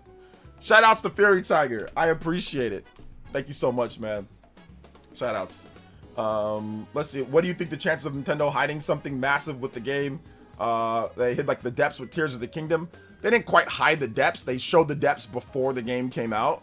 But yeah, there's gonna definitely be a lot of stuff that they don't show in the game, because they did the same thing with Metroid Dread. They did the same thing with, you know, Metroid. All the Metroid games are like that. So yeah, there's definitely powers, abilities, stuff that they're not gonna show. They do this with every single Metroid game, where they do not show a lot of the stuff. If you look at Metroid Prime 2's marketing, Metroid Prime 1, Metroid Prime 3, all the Metroid Prime games, they don't ever show all the coolest stuff in the game, all the craziest stuff. They don't show that. So yeah. What do you think chance of Nintendo? Okay, I already read that. Prime 2 is actually fun, even if it wasn't, doesn't mean it won't always be that way. Yeah, I mean, like I said, bro, we're gonna have to just agree to disagree. I don't think Prime 2's multiplayer is very good. But if you think it's good, that's fine. But I mean, it's pretty bare bones. It's just 4 different Samuses. There's no online multiplayer. It's weird in terms of how the lock-ons and how the game. It's nowhere near as good as Halo. Like, Halo's multiplayer absolutely crushes Prime 2's multiplayer, and it's not even close. Halo is way better, like 10 times better. I was playing both of those games around the same time, and Halo's multiplayer was way better. But like I said, I think they should just do Prime. I think what you're looking for is that you're looking for Metroid Prime Hunters 2 on the Switch 2. I think that's the game that you're looking for, and maybe they'll make that game. Maybe they will. Maybe they'll make a multiplayer focused Metroid Prime game. I doubt it, but maybe they will. Let's see here. I don't know how Prime 4 looks disappointing. It looks like the best Prime to me. Well, we'll find out. We'll find out tomorrow. We'll find out this week it comes out. So we'll be able to play it. We'll be able to check it out ourselves. I mean, you can play it at Best Buy or Target or whatever. So we'll be able to check it out ourselves. We'll be able to play it and see exactly how good or not it is. Let's see here. Too many Switch 2 games are coming out. My wallet can't handle. I know, seriously. What's up, J-Views? Welcome. Like I said, I think Prime 4 looks awesome, but that's just me. Morph ball mechanics set Metroid Prime games far apart. Looks disappointing because the game you need to play, not just watch, especially for those who never played the Prime games. People who have played them know they just aren't FPS games. Yeah. So yeah. Let's see it. Add more. I mean, like I said, we don't know how much content they've added or not. I think that you're going off the previews. They haven't showed how much content is in the game or not, which we don't know how much content is in any Metroid game before we play it. So, I mean, we didn't know how much content was in Metroid Dread or even any of the other Prime games. You just kind of play and you see how it is. So I don't know if we can tell how much content there is in the game or not. We don't know. We don't know yet. So, and like I said, they didn't show any more or less content in any other Metroid game before they advertised it. So, in my opinion, at least. I'm incorrect for saying the only reason that Switch 2 Mario Kart bundle has been on sale is only due to the fact that bundle was supposed to be done sometime last month. No, retailers are allowed to put their bundles on sale whenever they want. If they want to put a bundle on sale, Monado Max, they can put a bundle on sale. Like, it's up to them. So Walmart has a surplus probably. They felt like, hey, look, we can put it on sale. So they did for Black Friday. I agree it'd be difficult to make, but imagine the payoff. Nintendo would finally cater an adult audience to the original FPS with innovative mechanics, and they could sell more Nintendo Online subs. Yeah, Metroid's not that popular, and so I mean, I don't think so. I don't think so. They did that with Prime Hunters, and people didn't show up for that. So I disagree. There's nothing that you guys are gonna tell me that make me say that Metroid Prime is gonna be some type of massive multiplayer experience that can somehow sell a bazillion copies and sell more online subs. I don't think so. They tried that with Prime Hunters, and none of these people were there, and that's a great game. That's a really good game. So those people should have showed up on the DS if that was the case, and they did not show up. It sold less than all the games without online multiplayer. So I doubt it. I don't think there's going to be some type of massive payoff. You know, with I just don't see it. Personally, I don't see it. I agree to keep multiplayer away from Prime, a new spinoff, just like Splatoon. Yeah, I think Metroid Prime Hunters 2 is what you guys are looking for. I think you guys are vastly underestimating game design and development too. Like, it's really hard to do an incredible single player and incredible multiplayer. I think it's really hard to do that, and I think a lot of you guys are underestimating exactly how hard that is. Considering you guys are bringing up stuff like Uncharted, which came out, Uncharted 4, which came out a decade ago. You know. The examples that some of you guys are bringing up are from a long time ago. Like, oh, what about Titanfall, or what about like games from like decades ago or a decade plus ago? So yeah, I think that kind of proves my point right there. Let's see here. I think it'll be 88. I didn't care about the critical score. I already gave the game a 10 for what they make it. Yeah, I think an 88 is a good score. Nintendo needs Sega to make a new Conduit, but I doubt it. Yeah, a new Conduit would be good. Cybertorch with the $5 dono. Forgot to tell you love the PlayerEssence picks part of the video today. Hope to see more of those. What'd you guys think? For those who watched my video this morning, what did you guys think about the PlayerEssence picks part? What'd you guys think? That part, for some reason, took me a long time to edit. So that added about an extra hour of editing time, by the way. And I don't know why, because it wasn't even that long. So no, not an hour. I'm exaggerating. 30 to 45 minutes extra of editing compared to just not doing that. So let me know what you guys think about the PlayerEssence picks part of the video. If you watched it today, if you haven't seen it, make sure you check it out later. So if you haven't seen that, check it out. My newest video, Metroid Prime 4, is the biggest Metroid game ever, because it is the biggest Metroid game ever. It is 4 times plus larger file size than Metroid Prime Remastered, which was the previous biggest Metroid Prime game ever, apparently. So there you go. There's the video if you guys have not seen it. Shoutouts to Cyber Taurus. Thank you for the $5 dono. I appreciate that, Cyber Taurus. I really do. 119 on the board. You guys are out here. No further beyond. Yeah, DS is a far from adult platform. PSP was more marketed towards adults as a whole. DS is kids. Switch 2 has DS had a large number of adults playing the system. So I just don't think it's going to be. There's nothing that anybody can sit in and tell me that multiplayer and Metroid Prime all of a sudden is going to blow the series up. I just don't think so, man. I just don't think so. I think you're going to alienate the people that play the single player experience. So I mean, you can make every single thing and say every single thing in the world. I've been playing Metroid Prime games. I've been playing multiplayer games for a very long time, and I know a little bit on the development side of things. And from my own personal gameplay, it's hard to see a game that can do single player and multiplayer to a very high level, up to where Metroid Prime has it. Now, if you can name a game that's not a linear shooter that does what Metroid Prime does, that has that level of powers, upgrades, abilities, and all of that, plus has a multiplayer that's incredible, that can lift Nintendo to the heavens, okay, and sell to everybody on a mature platform, and all of a sudden sell a bazillion copies, let me know the game, you know? What's up? What do you need? Oh, okay. Give me 1 second, guys. Not too much, yeah. Okay. So yeah, if you guys can name a game that has everything that Metroid Prime has as a single player experience, but then also doubles as an incredible Halo-like multiplayer, and that regularly comes out, let me know. Give me that game. I haven't seen it anytime recently. Give me those games. I'd love to hear about them. Let's see here. So it's all good. So call me crazy. Metro games similar to Time Splitters and Kirby Air Riders is what we need. That'd be like I said, that'd be a Metroid Prime Hunters too. That'd be a Metroid Prime Hunters too. Is it possible to create multiplayer DLC expansion down the road? No. A game has to be built for multiplayer from the beginning. If you don't build a game for multiplayer from the beginning, it's very difficult, almost impossible to add it later. So no, it has to be like built from that, because like you have to build out systems and mechanics and things. You can't just ad hoc multiplayer on. I mean, I bet it's been done before, but most of the time, no. COD? COD single player campaign is terrible. Most campaigns are trash. And on top of that, there's no real upgrades and there's no real backtracking. It's linear. COD campaigns are linear and they're short. They're like a few hours long. Absolutely not. What? Oh man, gamers are more specialized these days. Same reason you don't see open world story mode in Mario Kart. The only thing I can think of was Doom 2016. The sequels took out the multiplayer. Yeah, sequels took out the multiplayer.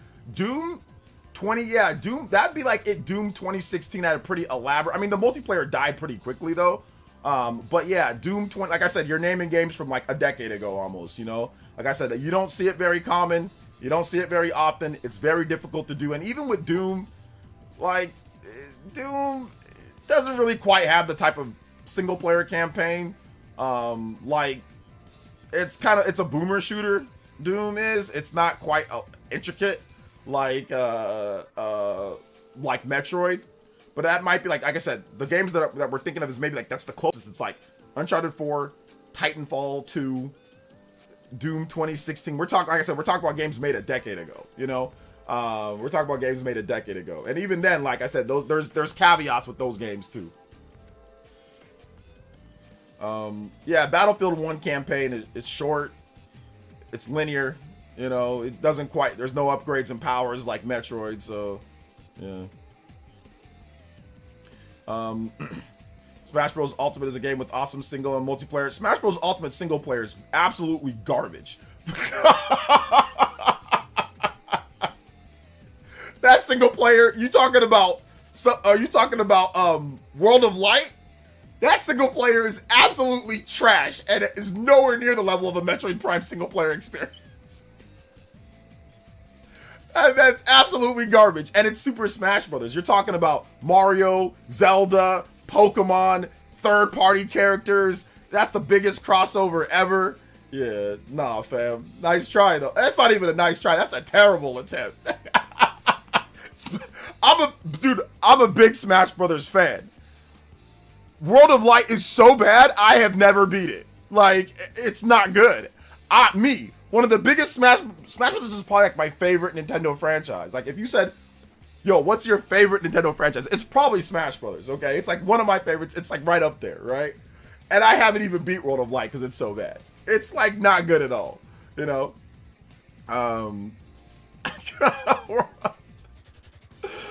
Yeah, Subspace Emissary was the best that we got, and Subspace Emissary is nowhere near as good as Metroid Prime Remastered. Not even close. It's like, doesn't even touch Metroid Prime single player campaign, and that was the best that we got was Subspace Emissary, and that doesn't even come close. Doesn't even come close to how good Metroid Prime single player is. Not even close. Yeah, melee single player mode. It's just, that's not really much of anything either. It's really just, it's like a tournament ladder, like you're shooting some targets. It ain't as good as Metroid Prime. So yeah. Beating World of Light was a chore. Yeah, World of Light is terrible. That does not have great single player campaign. That game is terrible. Rams lost because I didn't. Why didn't you watch the game? Good thing you did it. You would have been pissed. Rams lost because I didn't watch the game. I bet Shaw X is happy. LOL. I know it was good to get humbled on the one last time before the playoffs. How was the Niner game? Niner game was good. They went out there and they played really good against a dominant defense. This is the Browns have the best defense in the NFL with the best sacker pass rusher in the NFL with Myles Garrett. Dude has 19 sacks on the season. He's gonna break the single season sack record by Michael Strahan, and I think Watt had it as well. So yeah, they played really good, and that was in Cleveland, cold weather. They played good. Brock Purdy played perfect football, no interceptions, no fumbles, only one sack by Garrett. Touchdown throwing, touchdown running, clean special teams play, big punt return from Sky Moore to set up a touchdown from Christian McCaffrey, and then solid defense as well. I mean, they let a little bit too much running, but solid defense. They really couldn't get anything going through the air. They had one touchdown there, but yeah, it was a good game. It was a good game, but very good special teams. They had a muff punt on special teams. Niners scored another touchdown on that as well. So yeah, solid game overall, all around. And then also the defensive line played good. Multiple pressures on Shador Sanders, 3 sacks in the game. So yeah, it was an all-around good team win against a very stingy, tough defense. You know, against a very good defense. So I liked it. I liked it a lot.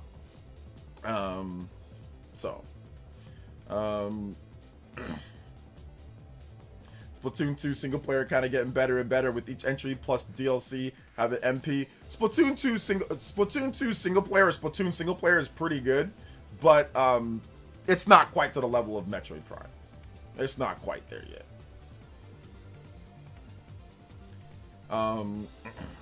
NFC West is tied and you guys are a half game back. LOL, it's so close. Yeah, it's close.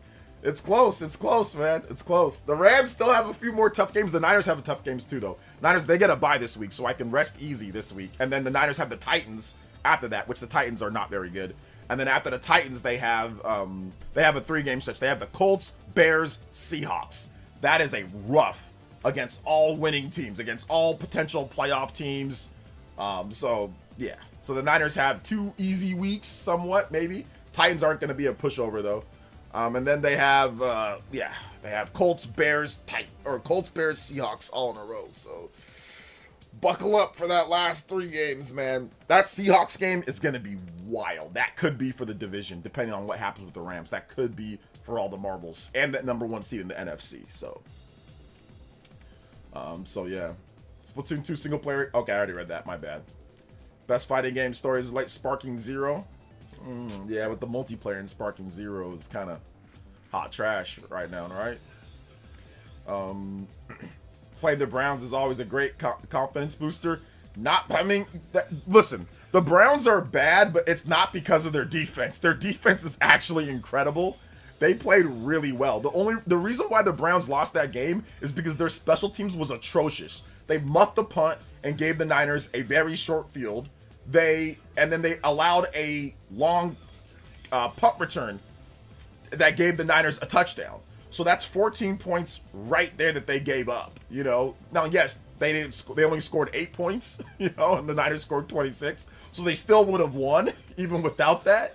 But like, still at the end of the day, like, you can't really win when you're muffing punts and they went for it on 4th down in their own territory instead of punting. And then that's a turnover on downs. So there you go. So they had 3 turnovers right there, or 2 or 3 turnovers. So yeah, you're playing with a rookie quarterback, you know. So it's just, but their defense is actually legitimately incredible. If they had a good quarterback and a good offense, they might be number 1 in the AFC. They'll probably be the best team in the if they had like Joe Burrow or something like that. If they had Joe Burrow, or if they had like a pretty good quarterback on their team, they'd probably be good, you know. So yeah.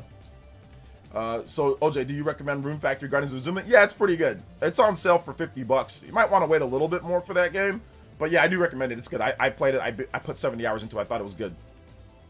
Yeah, your Falcons are they're not mathematically eliminated, but they're pretty much done. Thank you, I'm a Broncos fan, JK. Up until recently, we were also going through it. I mean, Broncos did win the Super Bowl, about a decade ago, a little bit. So, not bad. Maybe Dead Space. Dead Space doesn't have multiplayer. Dead Space, I think Dead Space 2 or Dead Space 3. One of those has like co-op, but Dead Space isn't a multiplayer. Like, I don't think it has multiplayer. Somebody correct me if I'm wrong. Let's see here. Let's see, man. Our O-line is trash, Cleveland. Yeah, the O-line isn't. It's actually not terrible. You guys did a pretty good job run blocking for Judkins. I mean, it's not a terrible O-line. So yeah, I don't think it's terrible. I'm not buying any hype at all. I'm interested to see how the Cowboys look the rest of the season after 2 big wins. Cowboys look good. I like their offense. I like what they're doing. I mean, getting Pickens and CeeDee Lamb are both killing it right now, especially Pickens. Dak, I mean, their defense is not very good at all. But their offense is clicking, and Dak is slinging it. So I mean, they've always been able to sling it around. But yeah, we'll see with the Cowboys, and they have a tough schedule. They've beaten some really good teams. They beat the Chiefs.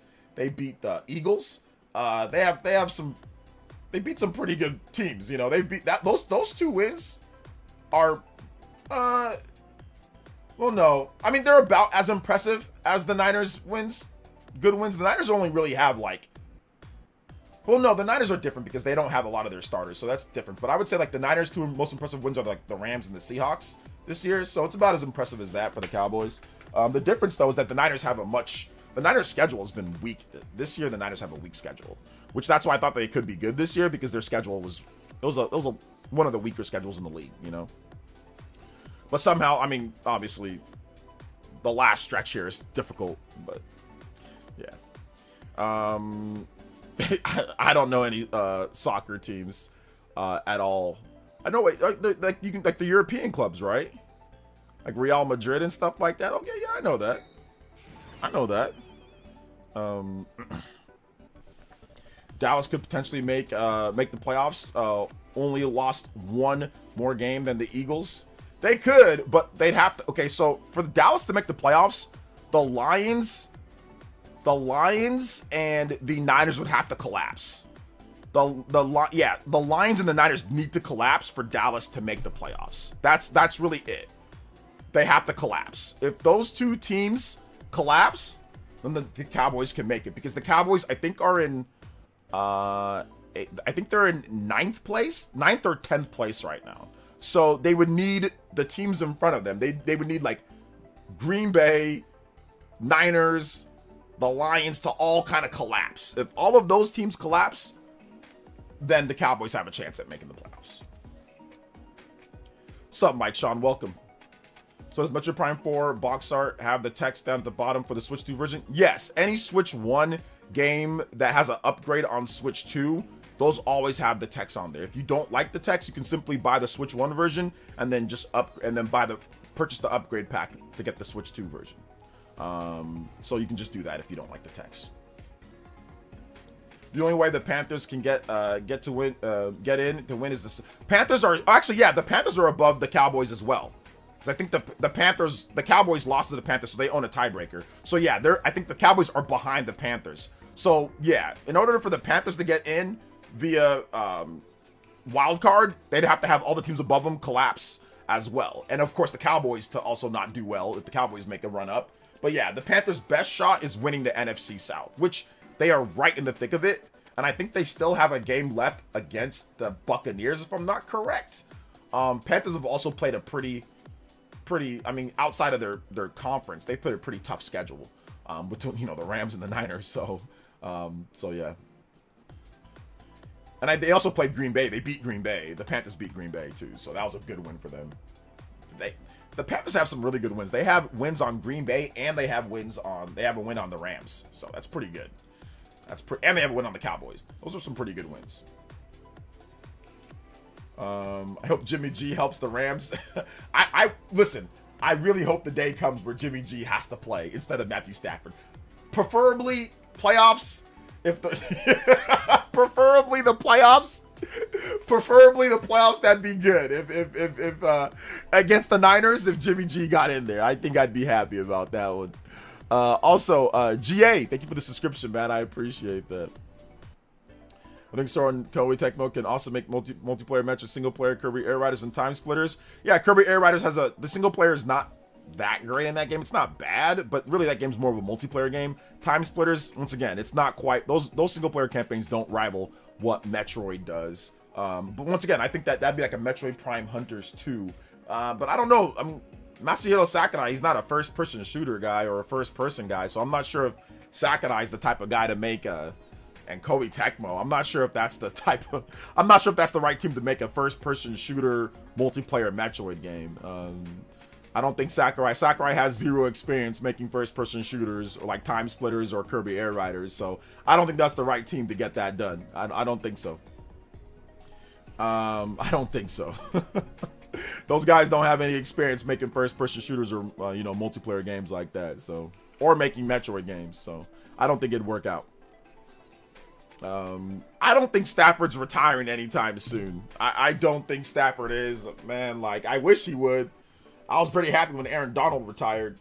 But I don't think Stafford. I think Stafford looks great. Like, if you look at Stafford looks better physically, and his actual, like, he looks younger and he looks better now than when he did when he came out of the draft. Like, no, kid you not. Go look at him. He looks better. He looks healthier. He looks more in shape. He's like aging like Tom Brady. I think he's on the Tom Brady diet or something like that. Like, Stafford looks great. Like, he literally looks healthier, younger, and better than he did like when he was like 20. So I don't think I think Stafford's gonna play till he's like 40 something. I don't think he's retiring anytime soon. Unless, like I said, I don't want him to get injured. Obviously, I don't want him to get injured unless like some type of injury or get hurt. But yeah, I don't see him retiring like anytime within the next like 4 or 5 years. Let's see here. Hey, with the $5 donuts, says, I've gotten further into Metaphor, and I have to say, Warrior and Valor is probably my favorite battle theme above Last Surprise. I'm in August in the game. Yes, I like Metaphor more than Persona, for me at least. I like the music. Not all the tracks, but I like a lot of the music more. So yes, it's very good. It's very good music. Very good. Shout outs to Hey, thank you for the $5 dono. Thank you. Seriously, player, since you should start a football analysis reaction series, I will in the future. I'll have a separate channel where I talk about football. I'll bring on like John Spawnwave. He's like a 49ers fan. RGT's like a Giants fan, and we'll talk sports. I mean, I did do a little bit of that with Baron. But the problem was the time commitment was too much for right now. Like, I didn't feel like going over all the NFL stuff. So if I do it, it's just going to be like just based off of just the Niners, and just like whatever questions people have or whatever at that time. So I will in the future though, at some point. So like as much. Oh yeah, not everybody's going to like Metaphor as much as Persona. For me, I'm not as big of a fan of the like the social aspect, like the social sim aspects of it. Like, I don't like, all the dating stuff. Like I don't like all that. At least like the way that they do it in Persona is not my favorite. So I like Metaphor because it has an action RPG combination system. I like the archetypes more than I like the like demons, because like we've been using those same demons for like 30 years now. Like, that's the problem that I have with Persona, man. I've been like, listen, man, we've been using the same demons. And yes, they add some new ones, but we've been using the same demons across 2 games, across SMT and across Persona. It's not even like they have a whole separate cast. Like, they're like the same demons across SMT and Persona for like 30 years now. So it was really cool to see Atlas actually make like new things to use. Like, the archetypes are new. So it was good to see like a job system. It was good to see different, like, the archetypes and how those look, compared to just saying, oh, here's Jack-O-Lantern, here's Jack Frost, here's the same demons we've been using since Persona 1.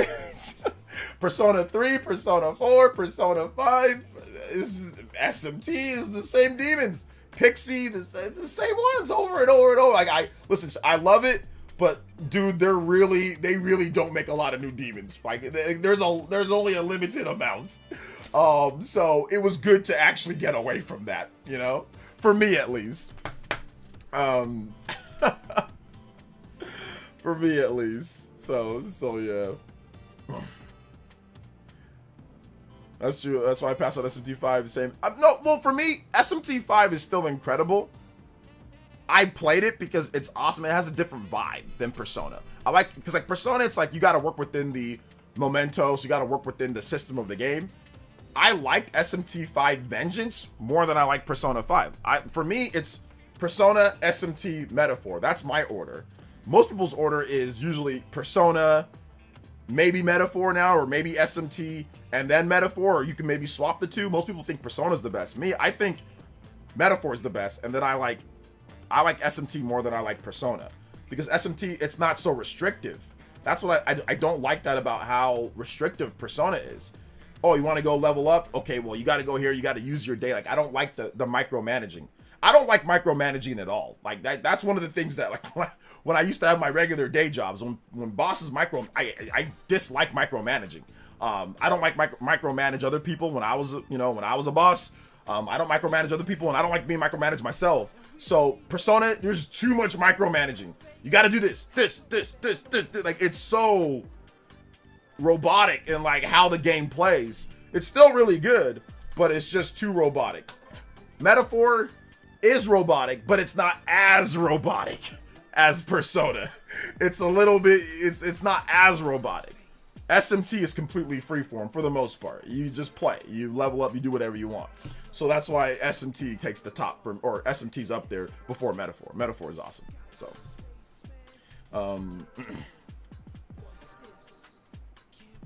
so yeah, man.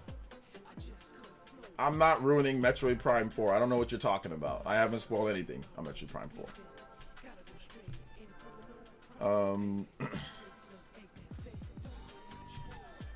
SMT5 pacing. Yes, SMT5 pacing, especially Vengeance. Oh my gosh. The story changes to Vengeance were so well done. They made the story so much better. Vengeance is like near perfect, you know? You tried Persona Black Haze. What did you think of Persona? How did I spoil Metroid Prime 4? Let me know. Let me know. What did I do to spoil Metroid Prime 4? What did I do? Did not like it. Okay, I can understand. It's one of those games that you have to keep playing. Like, the more you play it, the better it gets with Persona. What's your prediction for MP4 Metacritic? I'm gonna go 87 to 90. So 87 to 90. I'm not spoiling Metroid Prime 4. I don't know why you keep saying I'm spoiling. I'm not spoiling Metroid Prime 4. Are there any performance boosts for Vengeance on Switch 2? It just stabilizes at 30 and it loads faster. But there's no actual like 60 FPS, which is unfortunate. They should have unlocked the frame rate in SM. I don't know why they didn't unlock the frame rate in SMT5 Vengeance on the Switch on the Switch 1. Like, they should have just unlocked it, and then it would have played at 60 FPS on Switch 2. It would have been perfect. So because they didn't do that, well, actually no. The game came out before the Switch 2 even came out, so I wouldn't have been able to play it. But I played it on PS5 because I already played the Switch 1 vanilla version. So I was like, okay, well, let me play it in 60 FPS on PS5. Although, like I said, I tried to use my Portal at times. It was trash. So I had to just play it on my TV. Oh, you played halfway through? Okay, then yeah, you probably just don't like it then. I guess I'm playing SMT5 now. Great discussion. Oh yeah, get the Vengeance version. Don't get the regular version. Get Vengeance. And when you play the new canon story, don't play the old version. Play the new one. That one is fantastic. But I mean, it's a long game though. Like it's like a 100-hour RPG. So if you do everything, I mean, if you just go straight through and you play maybe on easy, you can beat it quicker. Or if you know what you're doing, if you're really good, you know what you're doing. You know how to level up fast. I think on Galo Facts to back it up, but I can't put MP4 will be 90 minimum, just a hunch. I hope so, man. We're gonna find out tomorrow, so I hope it is a 90 plus. So I really do. Let's see here. People complain ZA is one city, but there's so many games in only one city. It's not about the fact that it's only one city. It's the fact that the graphics aren't good. If the graphics were good, people wouldn't complain. Just like you're saying, like with other games, like GTA, for example, or something like that. That's taking place in like one city or something. But yeah, it's really just because the graphics aren't good. If the graphics were good, people would be like, oh, the game is great, you know.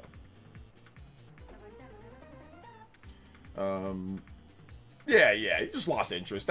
Dude, I've drifted away from games too after playing for a long time, Black Haze. It's like there's also been times where I've drifted away from playing a game, or just because I just got tired of playing it or whatever, you know.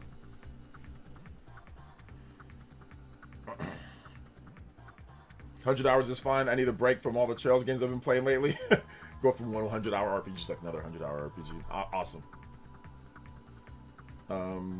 Yeah, I recommend, like, for SMT5 Vengeance, I recommend, if you really need portable play, and if you have a Switch 2, if you need portable play, and, like, you don't have a portal that works well, like, if your portal doesn't work well and you need portable play, then I'd say, yeah, you can go with SMT5 Vengeance on Switch 1, but play it on Switch 2. But if you only have a Switch 1, or if your PS Portal works perfectly fine with your PS5, I'd say go with the PS5 version, so you can get the 60 FPS. Also worth noting that Metacritic score is subject to change for like a week or so before the window closes. Yeah, it definitely can go up or down, which I always talk about in my reviews and stuff like that, in like my Metacritic rundowns. I have to get back to SMT5 Vengeance. It's just so long. Starting over on PS5 was a lot. Yeah, it's a lot, man. It's a lot. It took me it took so long I didn't feel like doing a review for you guys. Usually I do like a 100-hour review. I didn't even do a 100-hour review. I was so exhausted by the time I was done playing the game. I was like, whatever. It's been like 2 or 3 months. I don't even feel like doing it anymore. So yeah. Funny enough, Steam Deck runs SMT5 V incredible. Yeah, I mean, the game doesn't have a lot of, once again, it doesn't have a lot of it was optimized for the Steam Deck. They did do a good job. Atlas always optimizes their games for Steam Deck. The problem that we have right now with Atlas when it comes to some of their games is that they're not doing a good enough job right now with the optimization on Switch 2. So hopefully that improves with the next whatever they do next. Yo, Justin with the $3 dono. Let's go. Anyone who has a Japan or Australia eShop account, you can get the free Red Dead upgrade today. Plus, the Air Riders single player is 1000% better than the first one, which didn't really exist. That's true. Lol. I will give it that. Like, it's Air Riders single player is not terrible. But like, it's not as good as Metroid Prime, but it's not bad. It's definitely good multiplayer. You know, it's definitely good. So it's not bad. Not bad at all.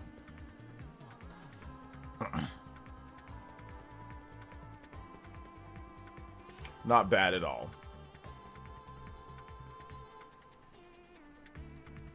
I still need to play more though. Shout outs. J2 says go beyond. Yes, sir. Metroid Prime 4 gets an 89. It'll be the lowest rated Prime game. I think getting at least a 90. Good morning, y'all. Well, the lowest rated numbered Prime game. Lowest rated numbered Prime game. Metroid Prime Hunters has an 85. Metroid Prime Federation Force has a like a 60 something. So yeah.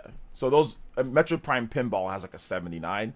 But yes, lowest rated numbered Metroid Prime game. Yeah, I need to play more Road Trip in handheld mode. Because like I've been playing Age of Imprisonment. That's what's been taking up all my time. I have 42 hours in Age of Imprisonment, and I don't think I'm close to beating the game. Like, not that close.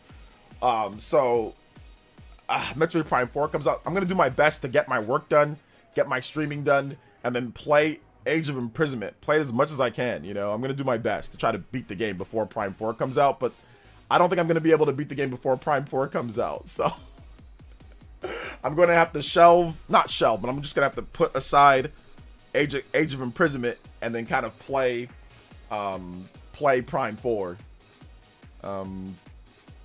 So seems Assassin's Shadows is stuck at 25 to 29 frames per second. Unlike excellent Star Wars Outlaws, too many great games this week for mid-tier port of a mid-tier game. Yeah. Apparently though, Jackson, they said that they got an update coming on the 15th to help further optimize the game. But to me, they should have just waited if they're gonna just wait till it was done. But if it's that close. But apparently they're gonna have another optimization for the game.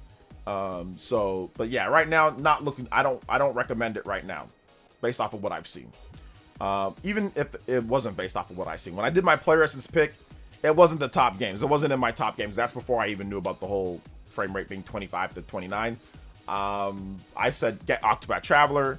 I said get Romancing Saga 2: Revenge of the Seven, and I said get Metroid Prime 4 instead. Those 3 games are better. Romancing Saga on the Switch 2 is fantastic. It's really good. You can get it for $29.99 on the Switch 1, and then you can buy a $10 upgrade pack, so it's $39.99, and that's going to get you 100 plus hours, great game, way better resolution, frame rate, gameplay on the Switch 2 version, and you can get it anywhere that you want. It's a great portable game to play during like NFL or something like that. Very fun battle system. So yeah, I recommend Romancing Saga 2: Revenge of the Seven on sale instead. If you want a big, long, open-endish, not quite open world, but open-endish RPG, Romancing Saga, that's the game that I would pick over Assassin's Creed Shadows. Or Octopath Traveler 0, but if you don't like HD 2D, like if you want like actual 3D, graphics and all that, then I would say Romancing Saga is the game to pick up. Oh, you're into Arc Raiders? Nice. I've heard so many good things about Arc Raiders. My buddy Gaz plays it a lot. I think scoring games have changed since the 2000s. Prime 4 scoring in the low 90s would be incredible in itself. I think definitely it'd be great. I mean, even in the high 80s, yes, it'd be the lowest rated one, which it could be. That'll be like a thing for people to say. But I think that people that actually play it will be like, yo, this is like the best playing Metroid Prime game, But yeah, absolutely. Do we know what engine Metroid Prime 4 uses? And if it's in-house or something, Games of Art looks like it's way more unique than a lot of other games. Yeah, from what I understand, I think they're using an in-house engine. I know that they used in-house engines for Metroid Prime 1. They used in-house engine for 2, 3. Donkey Kong and Metroid Prime share an engine. Well, Retro's Donkey Kong. Donkey Kong Country Tropical Freeze and Donkey Kong Country Returns, Metroid Prime 1, they all share the same engine. I don't know if they upported that to Switch 2 or if they used, I don't know what they did with the engine. But I'm guessing it's some type of variation or some type of modification from the Donkey Kong Tropical Freeze and Metroid Prime 1 engine. I'm guessing it's some type of modification because the game's on Switch 1, so therefore you probably want to work within the framework and then just say, okay, adapt it for an HD system. So I'm guessing that's what they did for it. So, but yeah, that's a custom in-house engine.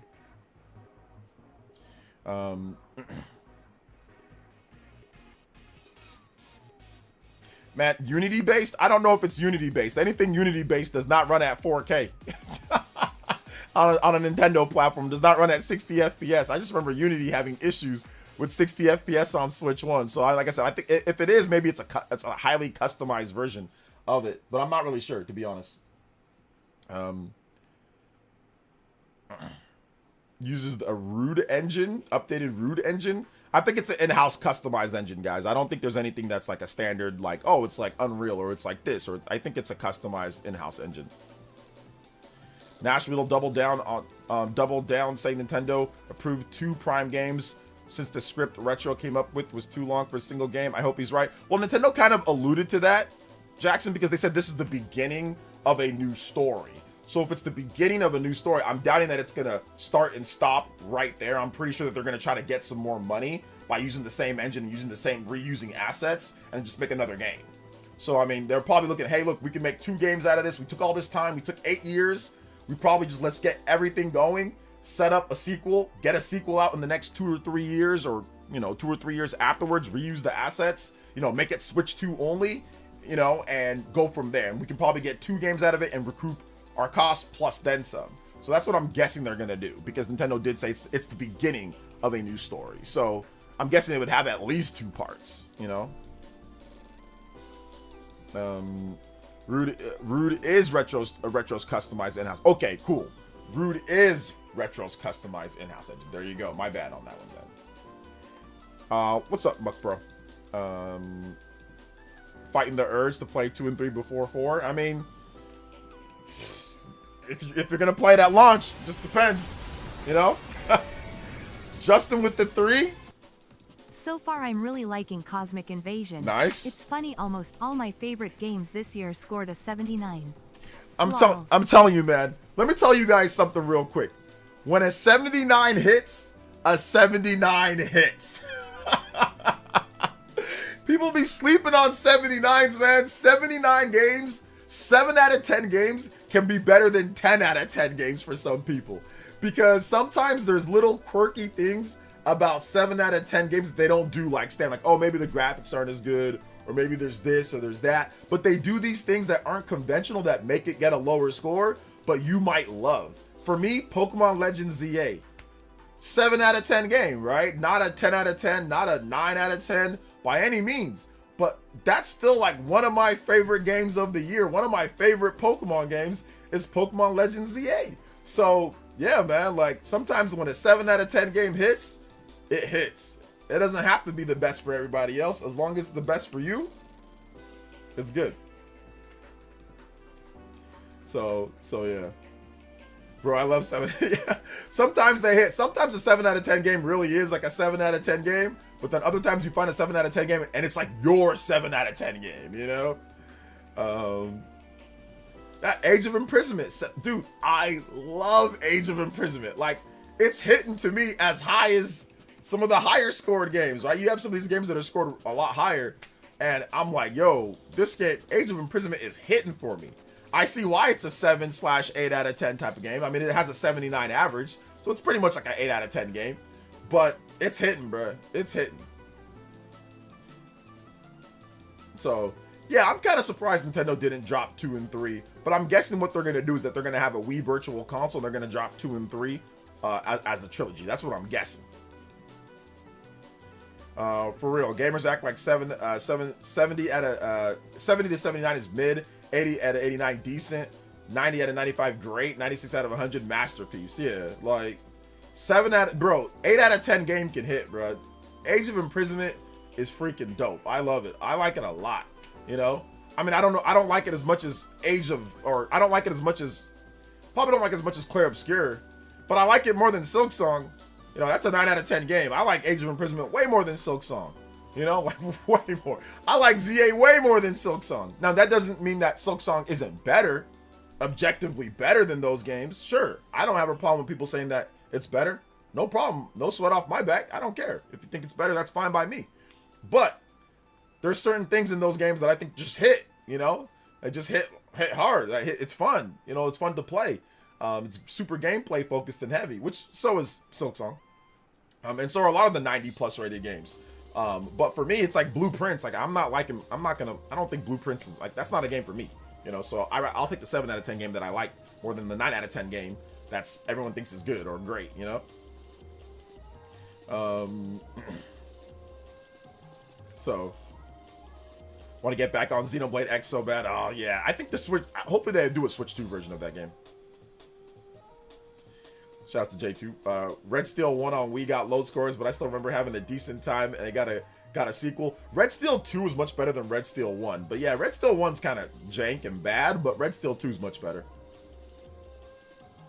Immortals Phoenix Rising is straight fire. Wonderful 101 is straight fire. So many 7 out of 10 games that are peak. Oh yeah, Wonderful 101 is like chaotic peak. You know what I'm saying? It's like, you see why it's like a 7 out of 10-ish or 8 out of 10-ish. But it's still so much fun to play. It's still such a fun game to play overall, man. Let's see. Yeah, you have a very special, like a 7 or 8 out of 10 game, or a game that scores in the 70s. You have a special connection with it when it's good, like when it hits for you, you know? Absolutely. Still don't have your Scout license in Xenoblade X. You got to get on that, man. Yeah, Silk Song was kind of a snooze, not gonna lie. Yeah, it's just like I don't know, man. Like it was just. There's just something about, like, I think for me it was the runbacks.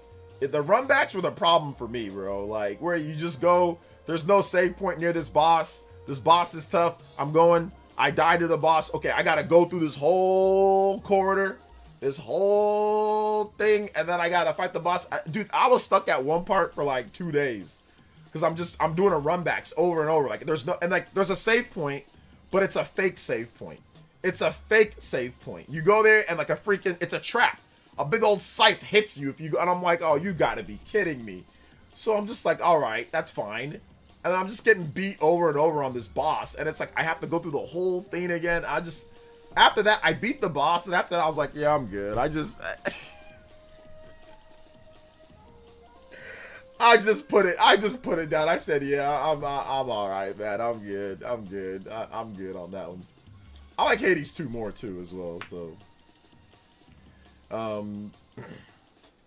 yeah, it wasn't even like the difficulty's fine. Like, I play games on the hard difficulty anyway, so it's like I don't mind hard difficulty. You know, that's fine by me. So it wasn't even like it was too difficult. The problem that I had was like having to run back, like having to go, like I died to a boss, that's fine. But there should be a save point, or there should be something closer.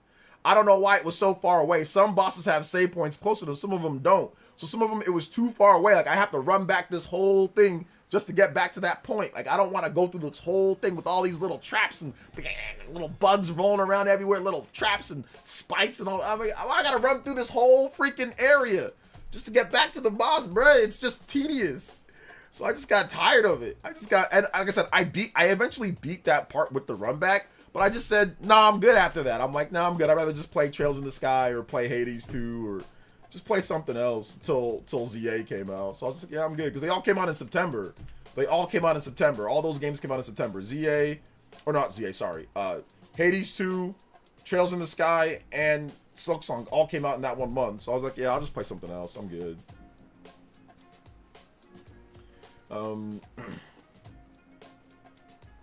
So yeah, man. No, it's good, bro. It's good. Like I said, I just got tired. Xenoblade Chronicles X is 10 out of 10 for me. However, I understand why people may not like it as much as me. Yeah, Xenoblade X, it's a really good game. Give me Hollow Knight Condensed Edition and I'll finish it. Condensed Edition? Casual Edition? No, I don't want them to make it more casual. They should make... I like how it's a core game for core gamers. I like that, but yeah. You can undo the trap on the bench. Just use it and use it. I'm sorry you missed that. Sounds like torture. You can undo the trap on the bench and use it. I did not know that.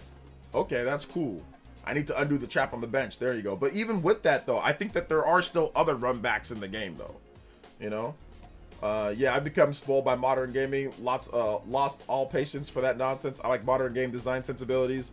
Yeah, I like to sit there and say that I don't, but then I know that I do. Like, when I play, like, Age of Imprisonment, or if I die on that game because I'm playing, like, on hard or whatever, like, I like the fact that it kind of starts from, like, a checkpoint.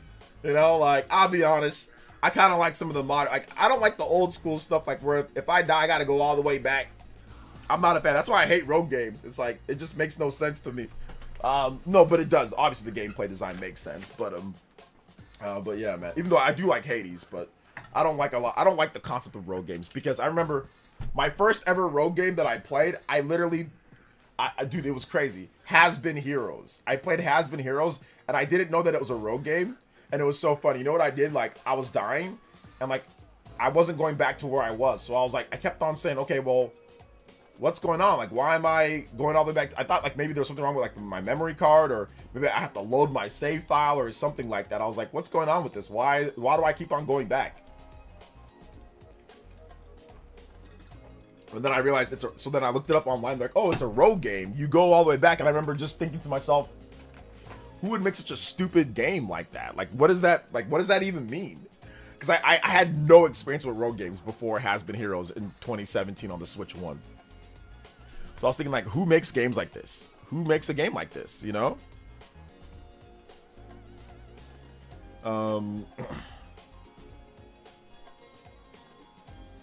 I got 60 hours out of Hollow Knight Silksong and I gave up. 9 out of 10 for me, but too difficult for me to finish. Jeffrey Tucker is the most casual, hardcore gamer I've ever heard of. He's like, yeah, I beat Elden Ring blindfolded with my eyes closed in 5 minutes. I beat Dark Souls 3 with one hand, with somebody slapping me in a tub of water upside down with a Houdini, like Houdini or something. I beat Dark Souls 2 with one finger, with one eye, jumping on one leg, jump roping, doing a handstand. But then like he plays Legend of Zelda Tears of the Kingdom and one of the hands from Ganondorf, he's like, "Oh, it's broken! I can't beat it." This dude is the most casual, hard, like, he can, like, body any game. But then other games that are, like, not hard or not, it's like, "Oh, no, this is too hard for me. It's too hard." But he can, like, destroy certain games, like, just the hardest games out there. It's so crazy, bro. That's the best thing about Jeffrey Tucker, bro. He's, like, legit incredible. But then other times it's like, "No, man, I can't do this." It's like, what is it? It's like, "I can't get past this first boss in, like, Animal Crossing." It's like, Jeffrey, there are no bosses in Animal Crossing. "Yeah, I know, man. I couldn't do it. It was just too, those cherries were just, I couldn't grab all the cherries." But you beat Elden Ring in your sleep. You literally were playing it and beating it and perfect dodging and perfect parrying everything. What do you mean you can't beat Animal Crossing? Listen, man, just it is what it is.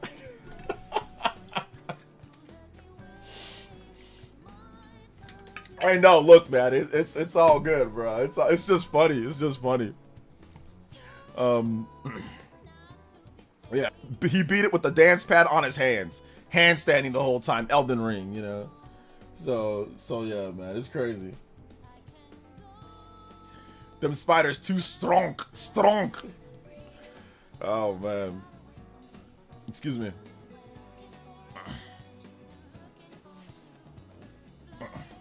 Tom Nook be robbing. Yeah. Jeffrey Tucker went broke in Animal Crossing. Game over. Went broke, couldn't buy anything, couldn't sell anything. Went broke. Game over, baby. Them tarantulas in Animal Crossing, no joke. Yeah, that's true. Them spiders, no joke. They'll knock you out. They'll knock you out. I've been replaying Silk Song and I've started dreading getting into Act 3. the dreaded Act 3. Oh man, Dark Souls 1 and 3 and Elden Ring are my chill games. That's what I'm saying. Like, they're like, yeah, you're no problem games, but like, you got like cooked by like the Ganon hand in Tears of the Kingdom, right? Like, oh man. So yeah. So yeah.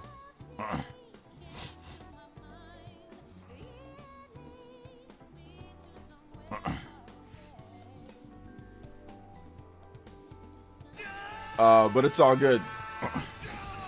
Shout outs to Cyber Taurus with the JoJo. Even my 14-year-old got past Ganon's jazz hands. Tears of joy. Woo! But then it turns into like the Ganon thingy or whatever, like the spawn of him or whatever. But yeah, shout out to Cyber Taurus. Thank you for the 142. Let go, Cyber Taurus, with another $10 dono. I appreciate you, Cyber Taurus. Combo breaks. Even further beyond. We are 8 combos away from the platinum and a half. Let's go. Shout outs, man. I appreciate that. Shout outs, man. Let's go.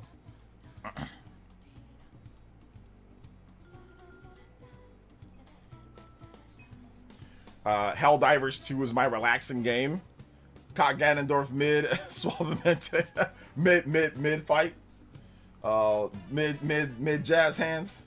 Some people be like, my brother can build a condo in Fortnite but can't do a fireball in Street Fighter. Oh yeah, there are some people that are so good in like games like Fortnite and all that, or like shooters, but like can't like beat like a baby in Street Fighter or in like Smash Brothers or something like that.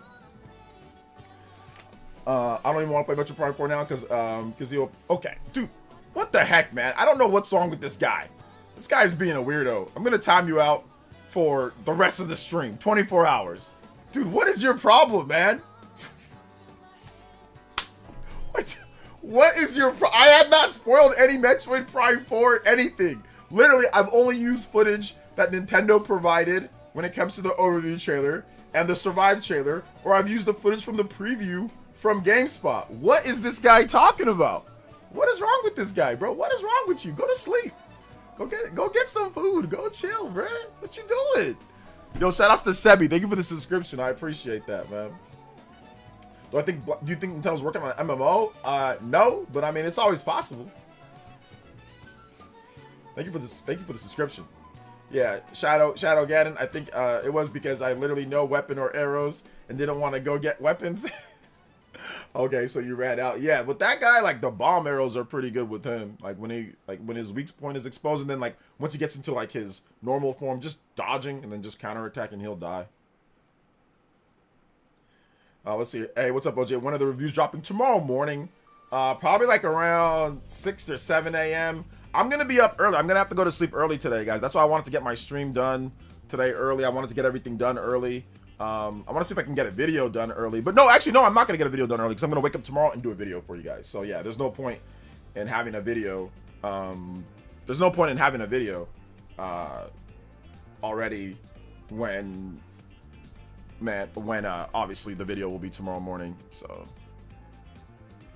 yeah. Absolutely. Shout out to everybody watching my latest video, though. Metroid Prime 4 is the biggest Metroid game ever! Let's go. You guys watch the video. We out here.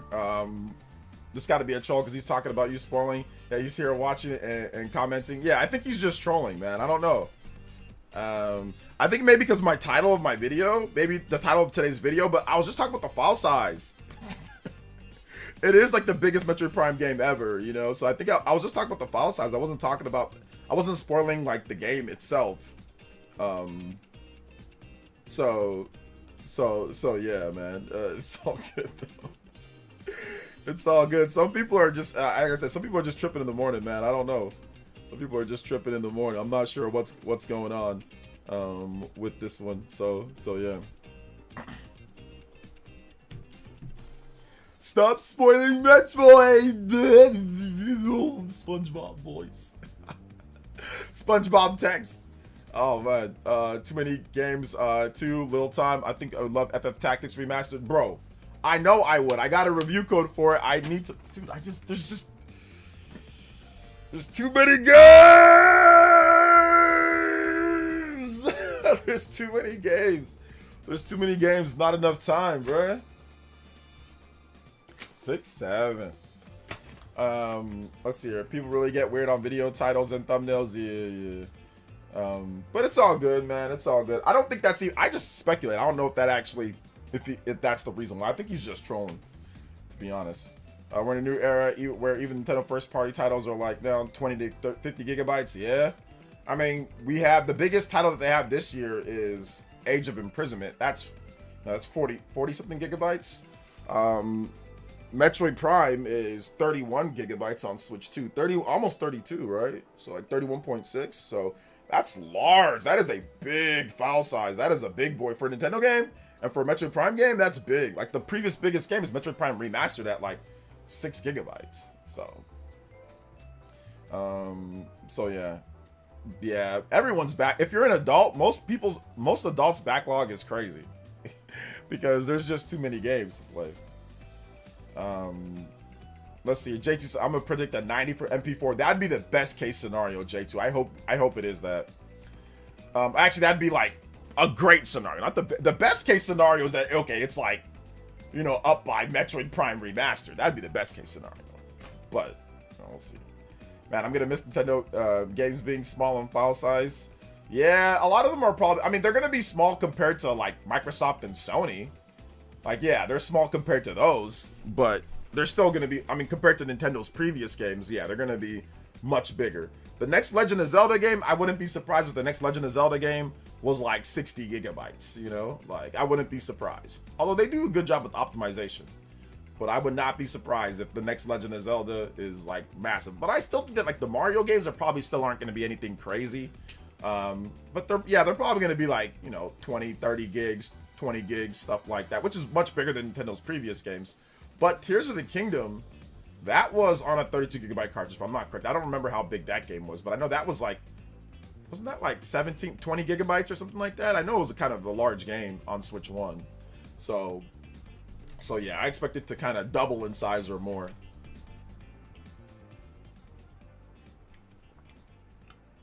What Metroid Prime 4's file size is 6 times bigger than Metroid Prime Remastered. That's 4K texture 5.1. Yeah, the audio and the textures are probably what does it. But here's the thing though, Jackson, it's 28 gigabytes on Switch 1. So like it's just a bit. That's why I think it's actually a really big game with a lot of content, because Switch 1 it does not have 4K textures. It has 900p or something like that. Probably more like 720p, right? And maybe even lower in portable mode, right? So the textures, it's probably not going to be 1080p on Switch 1. So that's why I think there's actually a lot. I think there's a lot of content in the game because the Switch 1 version is even 28 gigabytes. Switch 1 version is pretty big too. So to me, that shows like a lot of stuff in the game, in my opinion, at least. So is Witcher 3 the biggest Switch 1 game? Biggest in like what, file size? It's one of the bigger ones. I don't know if it's the absolute biggest, but I think it's one of the bigger games. I wish Nintendo would partner with Square and bring back Final Fantasy 11 and Dragon Quest 10 offline versions. Final Fantasy 11 has never been on a Nintendo platform, so I don't know why Nintendo would be partnering. That was an Xbox game, if I'm not correct. I think that was on Xbox first. Final Fantasy 11, like Xbox 360 or the original Xbox or Xbox 360. When it comes to Dragon Quest 10 offline versions, I mean, that's something that Square Enix is going to want to do. You know, that's not something that Nintendo, they're not going to partner with them to bring third-party offline versions of MMOs. Like, that's just something that Square Enix needs to do, you know? What's up, Lingering Bill?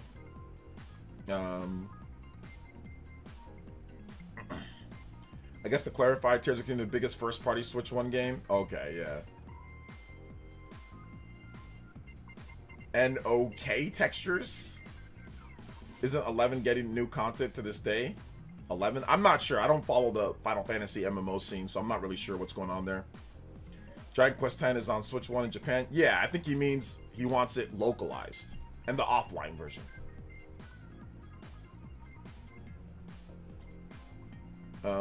We need someone reverse course on graphics and audio games so we can be smaller and gameplay can be prioritized again. The revert, I know it's tough. The higher you go up in quality, the more the file size is going to be. So I'll give you guys a perfect example. Like when I first started making videos, like with my crusty MacBook and my little crappy digital camera that used like SD memory, like I have like a 4 gigabyte SD memory card for it. Those file sizes were like a couple megabytes in size. They were not very big. Like if you go back and watch my previous videos, but as we get better audio, better video, better encoding, the file size has ballooned. Like the file sizes are several times larger than when I first started making videos, you know? So I think it's kind of somewhat similar, right? Like if you want to have quality videos, like let's say you want to have 1080p or 4K videos, you want to have good audio, you want to have, you know, good bandwidth, good pixel textures and density within your videos, you're going to have to make the file sizes bigger. So it's the same thing like with games. Like if you want to have higher quality with audio, with video, with all that, even with compression, like you can compress your videos, but if you compress your videos, that could degrade the quality of the video and the audio. So you have to be careful, right? Like uncompressed versus compressed audio. You can tell what an uncompressed audio is, or using MIDI music compared to having like a live orchestra and actually having like that you can tell the quality in the audio. But obviously the orchestra and the non-MIDI music, you know, it's going to be a bigger file size. So like a lot of games like on 3DS or DS, they use like, you know, lower quality audio, lower quality things so they can fit it on tiny cartridges. Same thing with Switch 1. They'll jack the quality of the audio, the textures, things like that. So Switch 2, they decided we're not going to do that. We're going to make it to where you can just have the game, right? We want the game to have better quality. So yeah. Just a wish, but yes, it would like them localize and bring to. Yeah, I mean, I get that, but that's just something Square. I mean, I don't think Nintendo. You don't need Nintendo to do that. Like, that's just something that Square Enix could do, you know, on their own. So that's easily the biggest first-party Switch Nintendo Switch 1 game of the day. I suspect it uses 1080p textures since it's native 1080p docked and probably uncompressed cutscenes and audio, highest quality. Switch 1 game. Yeah, and I think that they even kind of compressed, or they kind of held back the cutscenes. Like, let's just say, like, Age of Imprisonment. The cutscenes do not look like that. Like, it does not look that great when it comes, like, to the quality of the cut. That even seems like it's kind of rendered, like, compressed and stuff. So imagine if Age of Calamity didn't use, like, the lower quality cutscenes. Like, when it comes, like, to, like, the big cutscenes in the game. It probably could have been, like, above 64 gigabytes. Or it might have been much bigger, because that game was already 44 gigabytes. Massive game though, big game with a lot of content. I'll say has 4K. It has no 4K. Oh, no 4K. Okay, I thought you said NOK. What's up? Hey, what's up, Mr. Davis? Welcome to the stream. How you doing today? Dark Souls Remastered compressed the hell out of the audio to make it fit on a 2 GB cartridge. Poor choice. I think it was a 4 GB cartridge, not a 2 GB cartridge, but I mean, it might have been a 2 GB cartridge. Dark Souls sound like... You just hear somebody go... Yeah, that audio was trash, bro. I remember hearing, I'm like, bro, this don't sound as good as the other ones. Yeah, that audio was trash. The Dark Souls audio is so freaking country. Yeah, it's bad. It's not good because like they compressed it. They compressed the heck out of it so it can run, or so it can get it on a small cartridge. They want to pay for nothing, bro. They want as cheap as possible. Damn, they said we ain't paying for nothing. And they took a bag. Yeah, they took a bag of Doritos and went and crunched it. All the blood sounds was like 2B specials. Ah! Oh! Ouch! That's the sword sound effect. Like, yeah, it was not great. Remember rolling through barrels sounded awful. Oh man, you gotta stop rolling through. It sounded so bad you actually stopped rolling through barrels. Tomb Raider is 27 GB on Switch 1. That's the highest quality third-party Switch 1 game I've seen. Highest quality? Switch Switch 1 game.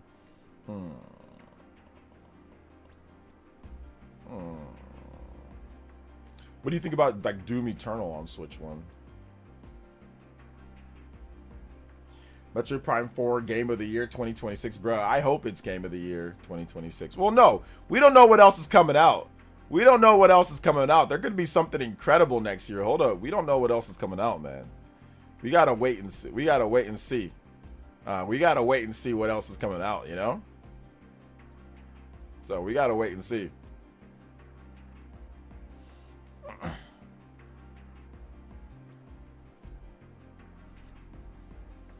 I never noticed the bad audio in Dark Souls, probably because I was more accustomed to 3DS audio. Yeah, if you're accustomed to 3DS audio, if you've never played Dark Souls before, then yeah. But I played Dark Souls on the Xbox 360, and I noticed right away when I heard it.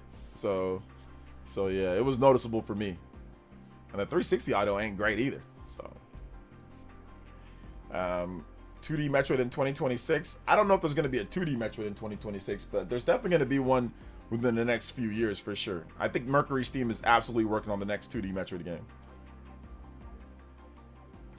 GTA 6 coming. Couldn't even finish that. It's getting delayed again. GTA 6, baby. Doom Eternal is playable on Switch 1. Kind of nauseating, spinning the monkey bars at 30 FPS. Yeah. I agree. That's why I had to stop playing Doom on Switch 1. It just got me nauseated. You know, at that low frame rate. Yeah, not great. So I think I played Doom. What did I do with Doom? Doom Eternal. Doom Eternal. Yeah. How is this possible? I think I did that in 2020. How is this possible? Bro, that was the one time I played the game.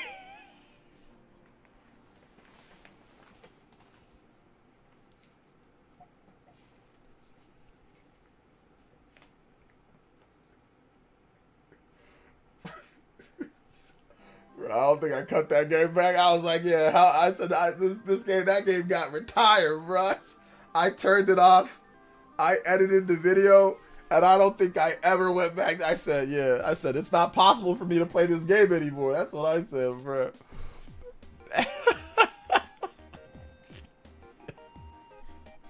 Edited the video, got my little 10K views, and I was like, all right, I'm done. Oh my gosh. Yeah, some Doom updates on Switch 2 would be nice. I don't think they're going to do it, but it'd be nice. Let's see here. In my opinion, I think Tomb Raider is much higher quality than Doom Eternal on Switch 1. It runs 900p docked, 720p handheld. Doom, which drops to sub 720p docked, 540p handheld. Okay, yeah. I can see that for sure. I have not played the Switch 1 version of Tomb Raider, so I just played the Switch 2 version. I bet Doom 2016 on Switch. I beat Doom 2016 on Switch. That was rough. Yeah. It's cool that Doom Eternal runs, but man, that's a rough. Yeah, that's rough, bro. Crazy Doom is still the only actual FPS with multiplayer on Switch. I think there's probably other. I think there's Overwatch, but like, yeah, Overwatch 2. I think that has multiplayer FPS, but I don't know if you count. I don't know if you count Overwatch as like the same as like Doom, but yeah, Overwatch is on Switch 1.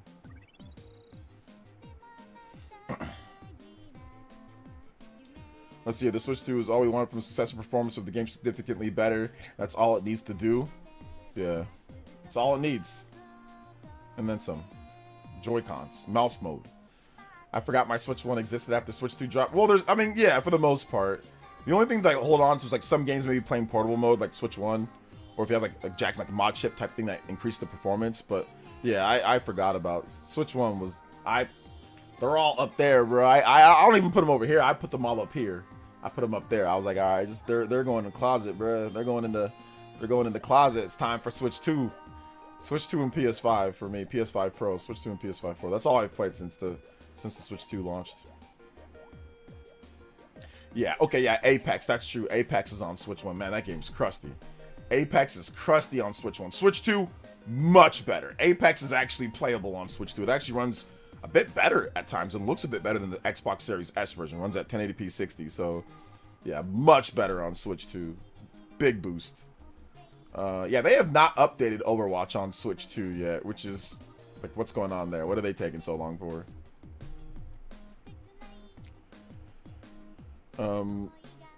Warface. Okay, is Warface still a thing? Okay, Warface is still a thing. I didn't know Warface was still a thing. So yeah, Warface is trash. I think I played Warface one time, but the funniest thing was like the name. I kept on making fun of the name Warface. You know? So yeah, I think I played that one time. Beans and Toast. What's up, Beans and Toast? Welcome, man. How you doing today?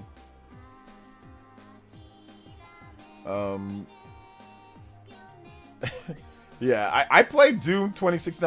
I did do a number of gameplay sessions because for some reason everybody my Doom video that I did, my original Doom 2016 video, went viral. The thing with it is that back in 2017, nobody thought the Switch 1 was actually going to sell or do well. So there wasn't a lot of content creators actually making Switch 1 content. So you can do a Let's Play, even though Let's Plays were not dead in 2017, but I mean, if you didn't already have an established Let's Play channel, the chances of you actually doing good on any Let's Plays were bad.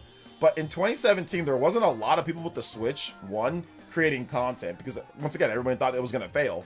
So you didn't see a lot of content creators jumping the gun on that. So I was able to kind of get in and get a lot of views on like regular games, like Let's Play, like, you know, Naruto or Doom or, you know, other games like Resident Evil. Like, I got crazy views for like, I mean, even though I wasn't really monetized well enough in those back then, so I didn't really make anything off of them, but I got crazy views, which is fine. It's no big deal.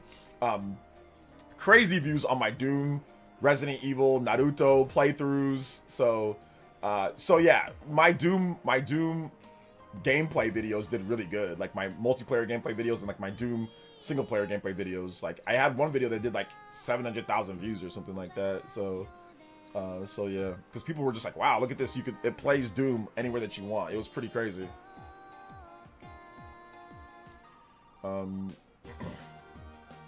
What song are you playing? This is called Lonely Rolling Star from Katamari Damacy. So yeah, Lonely Rolling Star. I'm 95% Switch 2, but when I'm out of the house, I grab the chipped overclock Switch Lite OLED magnetic flip case, which is that pocketable, outputting 720p docked images at 6-inch OLED. Yeah, that's nice. For sure, and definitely a lot easier to carry around. Crazy that Warface is still going, but X-Define is gone. Yeah. Give me 1 second, guys. Wifey's calling. Give me 1 second.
All right, cool. Shout outs, guys. Sorry about that. My wife was wanting to get me some stuff for my room, some like wall decor. So yeah. Let me send her a text message. I like the second one that she said, like this wall decor thing that she got me. I like the second one.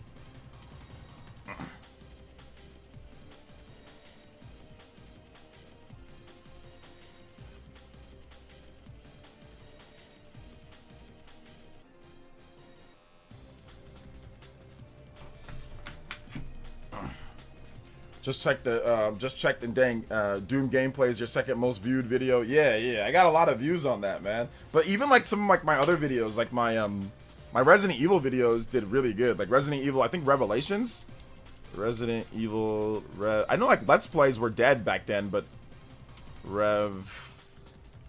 like my Resident Evil Revelations video I know it did good. Yeah, I got 174,000 views on Resident Evil Revelations gameplay. On my gameplay part one got Resident Evil Revelations, the original on the Switch, that got 174,000 views. Resident Evil Revelations 2, that got 99,000 views, and then my Resident Evil Revelations 2 Switch gameplay part 2 got like 17,000. So yeah, like they did okay. Like I had just like certain gameplay videos that did pretty good. So yeah.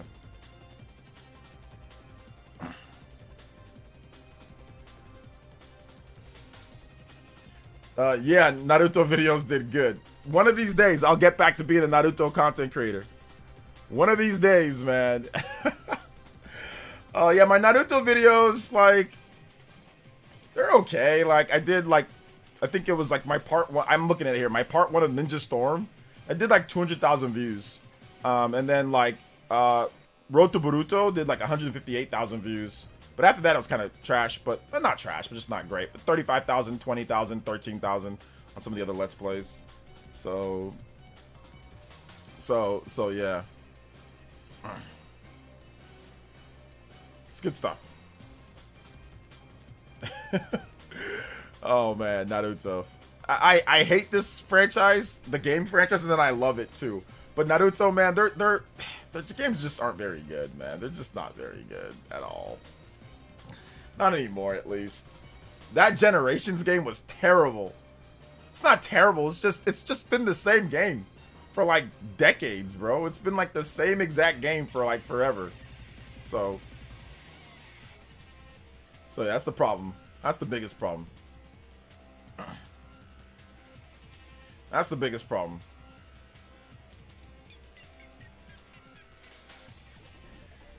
Naruto, dude, a 2D Naruto fighter made by Arc System Works is like my dream. It's like my dream. But then again, I was like, oh, I can't wait. Dude, a Hunter x Hunter 2D fighting game from Hunter x Hunter. Yeah. And then like we got Hunter x Hunter Net Impact. So I was like, oh no. But I think Hunter x Hunter probably works better as an action RPG than like just a straight up fighting game. I think they should have made an action RPG, because like I don't think anybody bought Hunter x Hunter Net Impact. I think that game flopped harder than a Magikarp. Flopped harder than a level 2 Magikarp, bro. Like, yeah. So I think that like Hunter x Hunter would have been better as like an action RPG, and I think that Naruto, a 2D fighting game like made by Arc System Works would have been good for Naruto. So. That Hunter x Hunter game was cheeks. Did you play Hunter x Hunter Net Impact? Are you excited for Octopath Traveler 0? I'm excited for it, but I'm not going to be playing it right away. Because I'm going to be playing Metroid Prime 4. I'm a New Age Naruto fan. You got to bring it back. LOL, play Connections. No, I'm done, bro. I'm done with Naruto. Dude, I rage quit Naruto. I played a game online in the newest Naruto Storm or whatever it was, Connections or whatever the heck that game was. Dude, and I was playing a Sasuke, and that Sasuke was just teleported and just beating me. I just rage quit. I never turned it on again in 2023. I just rage quit. Oh man, bro, I just rage quit, bro. Played Split Fiction on Switch 2 with my brother 2 days ago. It's insanely good. Been hardcore gaming. Been hardcore bringing Hogwarts Legacy or binging. Definitely worth it. Afterwards received. Yeah, I still need to play that game. Beans and Toast with the 2 British pounds. You ever play Kabuki Quantum Fighter? I'd love a remake. Kabuki Quantum Fighter. That sounds like a knockoff of something else. So no, I have not played Kabuki Quantum Fighter. No, I have not. Thank you for the 2 British pounds, though. We're only 6 combos away from the platinum and a half combo breaker. Let's go. Appreciate that, man. Let's go. Oh, man. Let's see. Yeah, the LTG dash. That's basically what it was. LTG dashboard combo, right? Oh, man. Anime game, usually a hit or miss, no in between. I mean, it's like, I think that there's just so many anime games, man. I've played so many Naruto games. I remember I went back and I played the original Storm from the PS3. That was great because like the graphics and like the game, like they really changed up a lot of stuff. Then Storm 2, they perfected that formula with Storm 2. But then after that, they just kept on doing the same thing. Like they did not evolve it past Storm 2. We've essentially been getting Storm 2 for like the last decade. Like literally, and like I kid you not. Like we've been getting the exact same game. And it's so bad to where, you know what they did? I'm actually gonna pause this because that's gonna get me copyrighted. It's so bad. You know what they did? It's so bad and it's so successful in doing the same thing. Whoever the Demon Slayer developers were said, hey, give me that, but with Demon Slayer. And we got Naruto Ultimate Ninja Storm Demon Slayer, the game. And I could not believe it. I literally, even when I go to a different franchise that I'm excited about, they straight up copy and pasted Demon Slayer or Naruto Ninja Storm gameplay straight up to Demons. Dude, it blew. I'm like, you gotta be kidding me. I can't escape this franchise if I even tried. I couldn't believe they literally copy and paste the sound effects, the graphics, the combo systems, the like literally copy and pasted the same game. I could not believe it. I could not believe. I'm like, you've got to be kidding me. Like, how lazy? How lazy is this? Bro. Ruined Demon Slayer for me, too. I'm like, oh my god, brother, get a load of this guy. Get a load of this guy. Goodness gracious. Literally the exact same as Naruto. I mean, it's a good game. It's not bad. The single player mode's pretty good, but it's like, dude, you've got to be kidding me. They literally just it's not the same developer. Who are they? Were they working as like a shadow developer? Was it like a shadow developer for them? Got to be kidding me. Yo, shout outs to Mac Megan with the $3. Good afternoon, Hokage and the Ninja Village. Yes, sir. Anyway, you can Katamari Mambo from Katamari Demacy PLS. Yes, I can. Thank you. 3 combos away from that platinum and a half. Let's go. Let's go. Shout outs. Let's go, man. Thank you so much, dude. I appreciate that. Okay. We got this here. Katamari Demacy Mambo. Okay, Mambo D. Alright, here we go. Cyber 2 Connect didn't do no, I don't think Cyber 2 Connect did Demon Slayer. I don't think they did. I don't think they did at all. Oh, and for over the weekend, guys, I played a ton of Age of Imprisonment multiplayer with my family, with my nieces and nephews, and oh my gosh, it actually runs decent, which was good, because the first one was garbage when it comes down to it. Remember when people thought that Sparking Zero would be a game changer? Now they don't even know it exists. I remember Sparking Zero. I remember people were saying Sparking Zero was like, I remember who was it? Oh my gosh, people were saying Sparking Zero was going to be the truth. And people dropped that game faster than you can say Super Saiyan 3.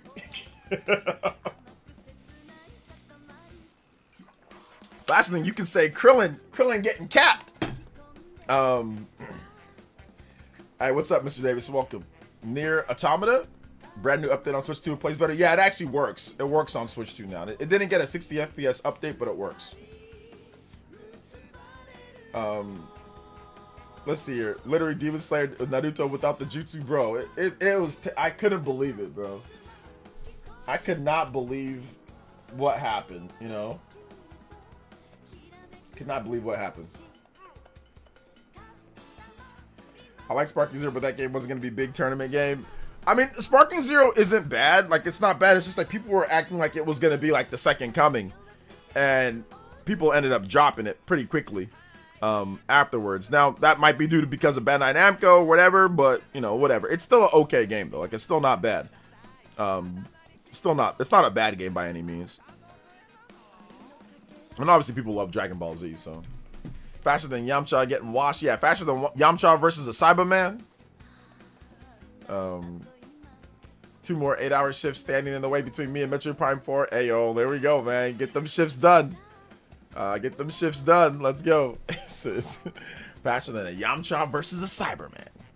Oh, man. So it's all good, though.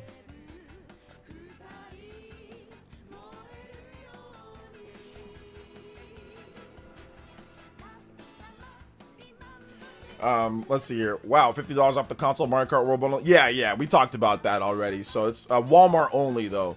So if you can get it there, if you're looking to get a Switch 2, might be the place to get it. Get a nice little Black Friday deal. Essentially, pretty much getting Mario Kart World for free. Which Nintendo's probably going to end up doing in the future anyway. I think Nintendo's probably going to end up doing like the price of the system just might be $450 or just might be one bundle. Or no. What I mean that they might just do it to where every holiday you can get the Switch 2 for $450, like on like the Mario Kart World bundle for $450 in the future. Oh, the sales on Amazon too? Okay, nice. Okay, that's good. I think Amazon probably matched Walmart because at first I just saw it on Walmart.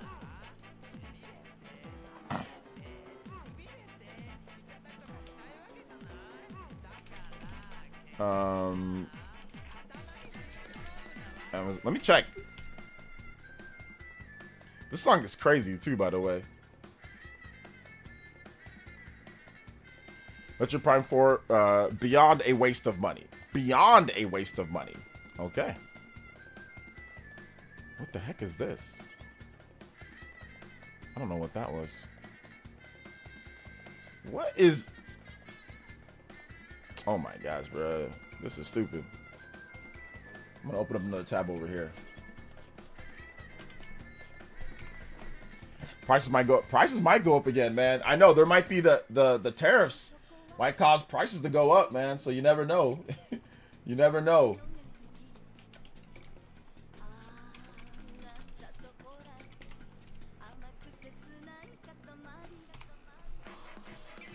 Yep, $449 on Switch 2, $449 Mario Kart World Bundle. Yep. Good stuff. So if you want to get it there, you can pick it up on Amazon too. Yo, Justin with the $3 dono, let's go. Sparking Zero is good. People use Steam charts to show that people dropped it, but it's actually still popular with the non-crazy complainers online. It's just a casual pickup and play a couple of matches with some friends. I agree with that respect. I just like I said, there were some people that were going crazy online that were going too much for a Dragon Ball Z and act like it was going to be the second coming of Dragon Ball Fighters. So yeah, you're right though. I do think that people still play just a casual pick up and play. It's just fun to like go back into maybe single player, play on the harder difficulty, stuff like that. I do agree with that, Justin. I don't disagree with that. But I also agree with the for the Beyond and also the Platinum and a Half limit break. Let's go. I do agree with that. Thank you for the limit break, guys. I appreciate that. Platinum and a Half. Next one up. 50 more combos on the overclock. Lego. Lego. Yeah, it looks like that sale's also helping push the bundle because I've been looking at the Switch 2, Amazon sales, and they do it by district and they kind of do it by region. During like before the holidays, it was like, oh, it's like 30K or 40K per month or 50K, 60K, but now it's up to 80K. So I definitely think that dropping that is going to help it out quite a bit. And there's no point in buying the regular bundle because the regular bundle is the same price. So you might as well just go ahead and get the, get the Mario Kart World bundle instead. Might as well just get that instead if you're gonna pick up the Switch 2 this holiday. Let's see here. Metroid Prime 4 has been ordered. Just waiting for it to be dispatched. Comes with a keyring, 46.95 GBP. Nice. Nice. Got a good deal on that one, too. Got a good deal on it, man.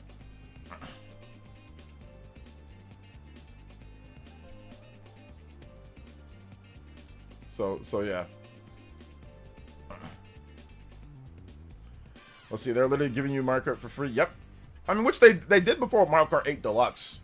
You know, with on the Switch 1. So I mean, I think to me that'd be perfect. Like if they did, like if the standard was Mario Kart World comes with every single system and it's just $450 for the system, that'd be the ideal situation. That would be the ideal. And then maybe for Black Friday next year or the year after, like you have it for $400. But that would just be the ideal. Like every single system comes with Mario Kart World, like, and that for $450, you know. But I don't think they're gonna do that. But that would be ideal.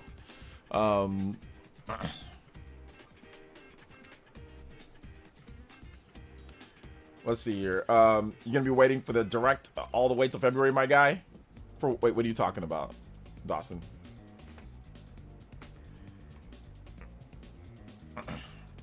It's a fire deal. Fire, they have switched to already. Yeah, I'd go for it too. I mean, especially in the first year, so that's good, man.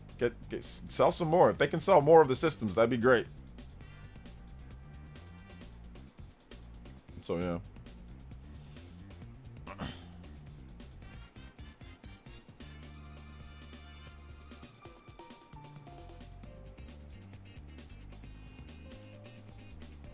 So Nintendo dropped the price. We won. LOL. Yeah, I know. Drop the price. No, I don't think that they did. I think the retailers decided to do it. I think Nintendo, obviously, they probably didn't want them to drop the price, but they did it anyway. Oh, okay. You're responding to Loud Boys. Okay. Still waiting for Nintendo Direct, but not sure what will happen. Wait, you're waiting for Nintendo Direct this year, Loud Boys? Come on now, man. You must be new. Nintendo does not do directs in November or December. For a big new direct, they just had one in September for the holiday season. So this is how Nintendo does. I mean, I'm guessing you don't know how Nintendo does directs. Like, I'm guessing you just think they just do them randomly. No, they're not random. They have directs at certain time periods in the year. Now, it might not always be the same day or the same month, but it's generally reliable how they do directs. They usually do directs spring, summer, fall. 3 directs in terms of main directs. So spring direct can come anywhere from as early as February sometimes, but usually not, but usually like March or April, all the way to potentially May, but usually before then. And then they usually have a summer direct. So that's going to be like June or July or so. And then they have like a fall direct. So that's like a September-ish that they have a direct. So that they usually have them in 3. They don't have them like just randomly in November or December.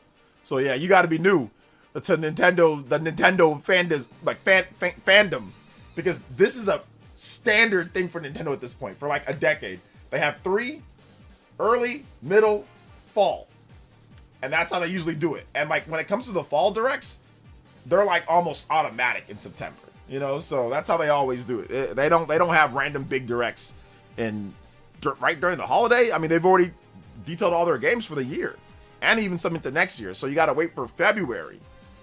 Or March, or potentially April, and that's when you get like another direct. Like you get like another big direct. Now you will get a Pokemon Presents in February. That's guaranteed for Pokemon Day, Pokemon Presents. So like we're gonna get some information there. You could get like an indie show before then, but yeah.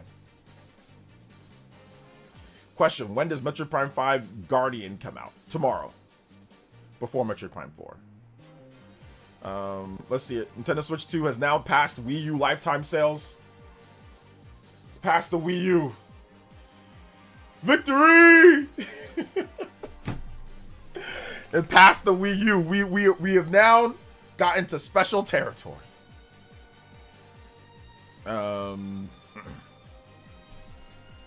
Let's see. Paul, the numbers Gale breaking the news. Yeah, that's good. That's good. It was. I'm so happy that it passed the Wii U.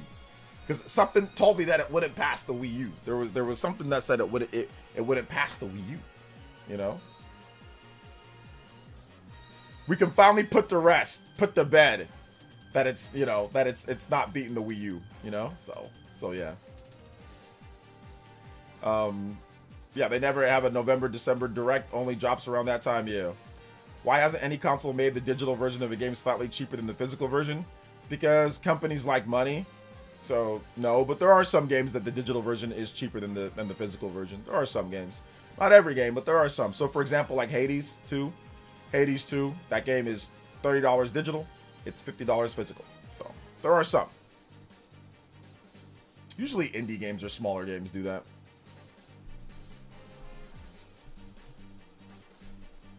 Let's see here. The Wii U can finally rest in the coffin. Yes. It took 6 months to pass the Wii U. Switch to his Omega flop. Flop.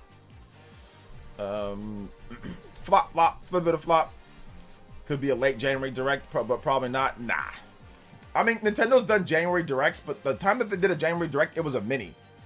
They did a mini in like 2018. So they've done sometimes where they do January or early February or January, but that was like a mini direct, you know, in the Switch 1 era. So 1,000-year door. Yeah, 1,000-year door is great, Ken. All right, this guy's weird, bro. We're just gonna time you out. I don't know why you're acting weird. I'm gonna give you a timeout for 30 minutes, only because we don't have 30 minutes left on the show. So we have only about 15 minutes left on the show. So if you guys have questions, feel free to tag me at PlayerEssence, hashtag PlayerEssence by itself. Hit that like button too, guys. Make sure you hit that like button. We got 110 likes. Let's see if we can get to 150 likes before the stream ends. 15 minutes, 150 likes. Let's go. Let's go. Lucas says, what's up from Germany? Hey, shout outs, brother. Appreciate you, man. I've been to Germany before. Fun. I'm thinking after Mario Tennis Fever, we get a direct. Mario Tennis Fever comes out in February. I think we're going to get a direct like in March or so. I'm going to guess after Pokopia.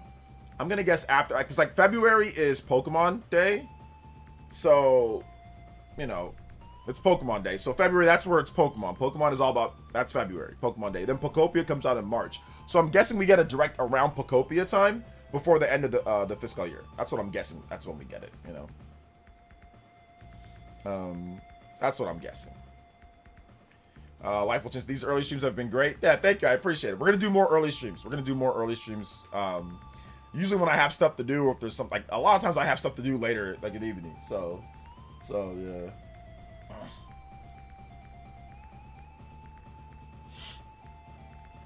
Is there a Monolith Soft Xeno game on the works, OJ? Xeno game? I don't know about a Xeno game, but there's a new Monolith Soft RPG in the works.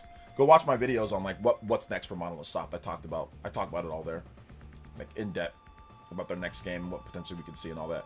So more. I've made so many what's next for Monolith Soft videos. I need to make another one. I think that reminds me that I need to make more. But yeah, go check out the vids if you want to see like what they're potentially working on. But yeah, nothing about Xeno. New RPG, yes, but all the details are in the video. What's next for Monolith Soft? Free Metro. Hey, what's up, Free Metroid Hat? It's your time to shine. It feels unreal that we're getting Metroid Prime 4 this week. Prime 4 hype, yes sir. I know you've been waiting for this one for a while. Thank you for the $5 dono, man. I appreciate that.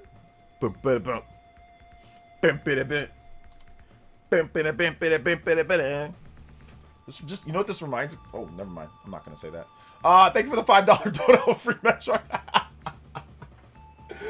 Oh man, that was about to be a quick spoiler for no reason. Yo, what's up, Raja? Welcome. Feels unreal getting Metroid Prime 4. Yes, the Prime 4 hype is awesome. Looking forward to Pokemon Day just because the leaks. Oh yeah, dude, Pokemon Day is going to be interesting this year. It is, or this upcoming year. It is going to be very interesting. I'll link that Monolith Soft video for you. Monolith Soft.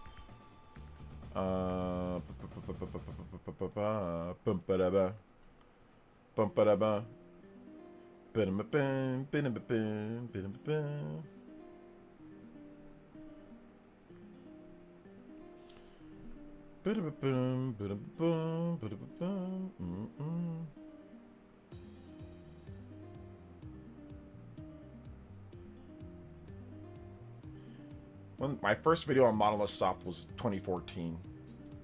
10 years ago. 11 years ago. Here.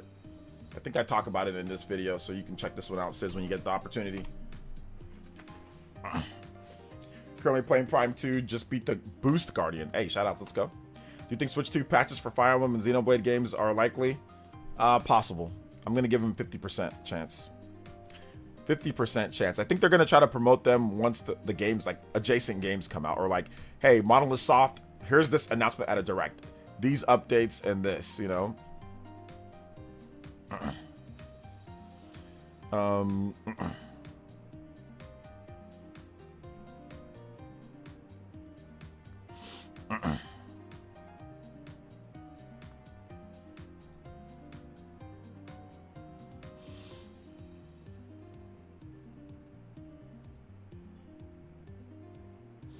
So yeah, hit that like button though, guys. Hit that like button. If you have not hit that like button, let's go.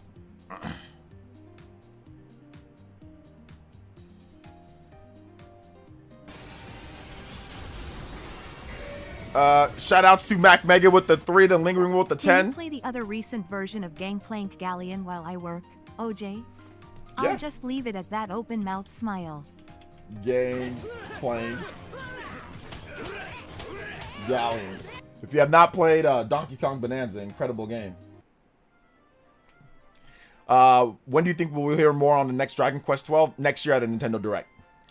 Thank you for the 3, Mac Mega. Thank you for the 10, Lingering Will says, when is Zelda's 40th anniversary? 40th? Is that in February? Perfect time to drop Twilight Princess HD after the Direct and people be angry at the price. Yes, that's probably that's Lingering Will, man. You've been around. You know your way around the block, around the Nintendo block. That's exactly what's gonna happen. They're gonna drop. People are gonna be like, yes, and they're gonna see the price. They're gonna be like, no. Let's go. Shout outs, guys.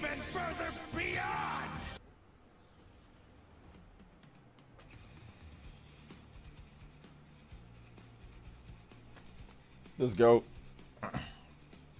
Got a question. What are you going to make another video? A cop back video? Because you need to make one? All right, I'll try.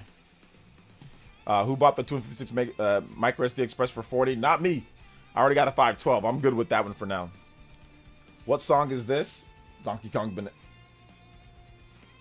It's Gangplank Galleon. Gangplank Galleon. It's Gangplank Galleon from a game from Donkey Kong Bonanza. Oh man, yeah, it's too predictable. It's too predictable. Metroid Prime 4 seems like a fever dream. Oh yeah, we waited so long, man. We waited so long. It's just the song. It's just the song, guys. It's just the song. That's all it is. It's just the song.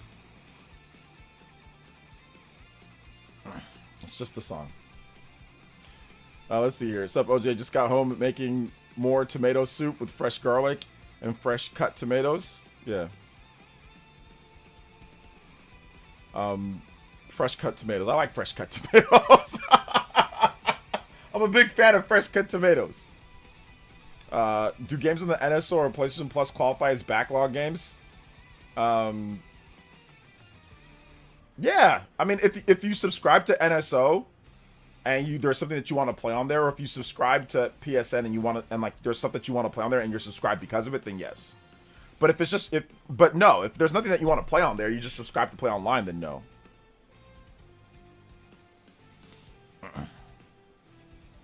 So yeah. Twilight Princess 4K remake is an auto cop. I don't know if it's gonna be a remake. I mean, like a remaster? Probably. I don't think they're going to remake Twilight Princess.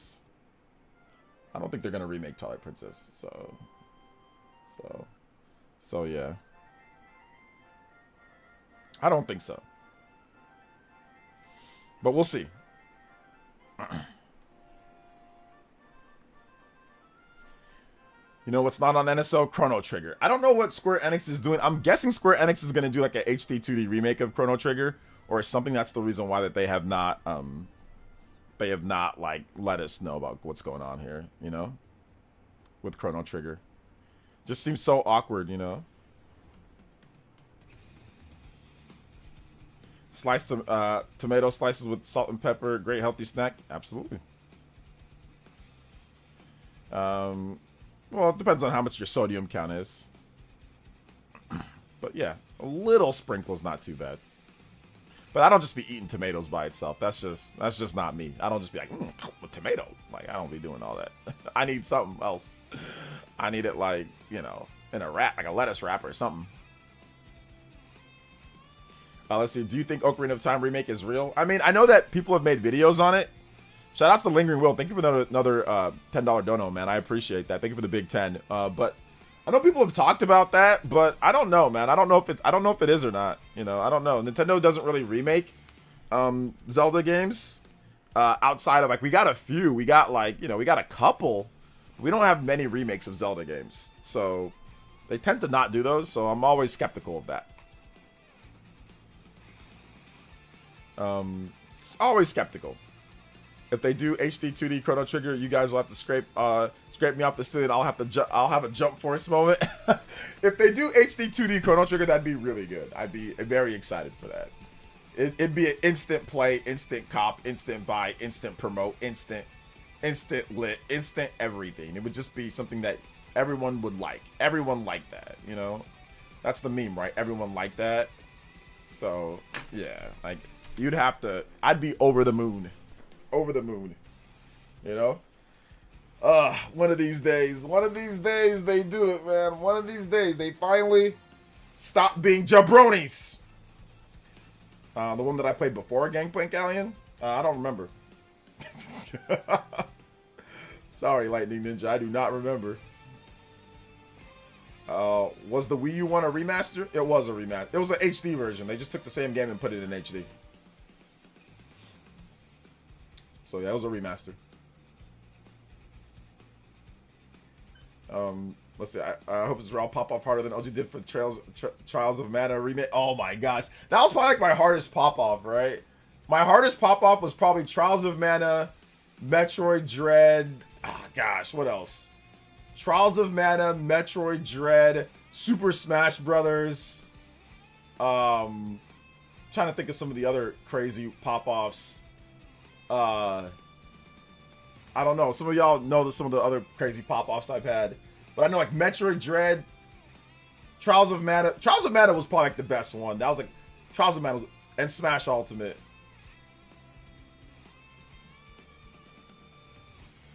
Fire Emblem. I don't remember my Fire Emblem pop-off. I don't remember, like, I think Fire Emblem, was it, like, Fire Emblem Three Houses? Fire Emblem Three Houses, that was announced, like, it was announced really weird. It was announced at a Fire Emblem Direct before the Nintendo Switch even came out. They were announcing, like, Fire Emblem Heroes and Fire Emblem Echo Shadows of Valentia. Like, oh yeah, we got a Fire Emblem game coming to the Switch as well, but it's gonna be later. So, like, there was no footage of it or anything like that. So I was like, okay. I don't know how much the pop-off was there, too. I was also on my lunch break from, like, the day job that I had, so I was, like, already, like, just kind of, like, whatever anyway, you know? That's how dedicated I was. That's how much I wanted to be here with you guys. On my lunch break, I didn't even eat. I came home to stream the event on my lunch break. Yo, let's go. I don't even know how I did that. How did I get back in time, stream the whole event, then get back to work on time? Like, I don't even know, bro. Maybe that's why I don't work there no more. That's why I got fired.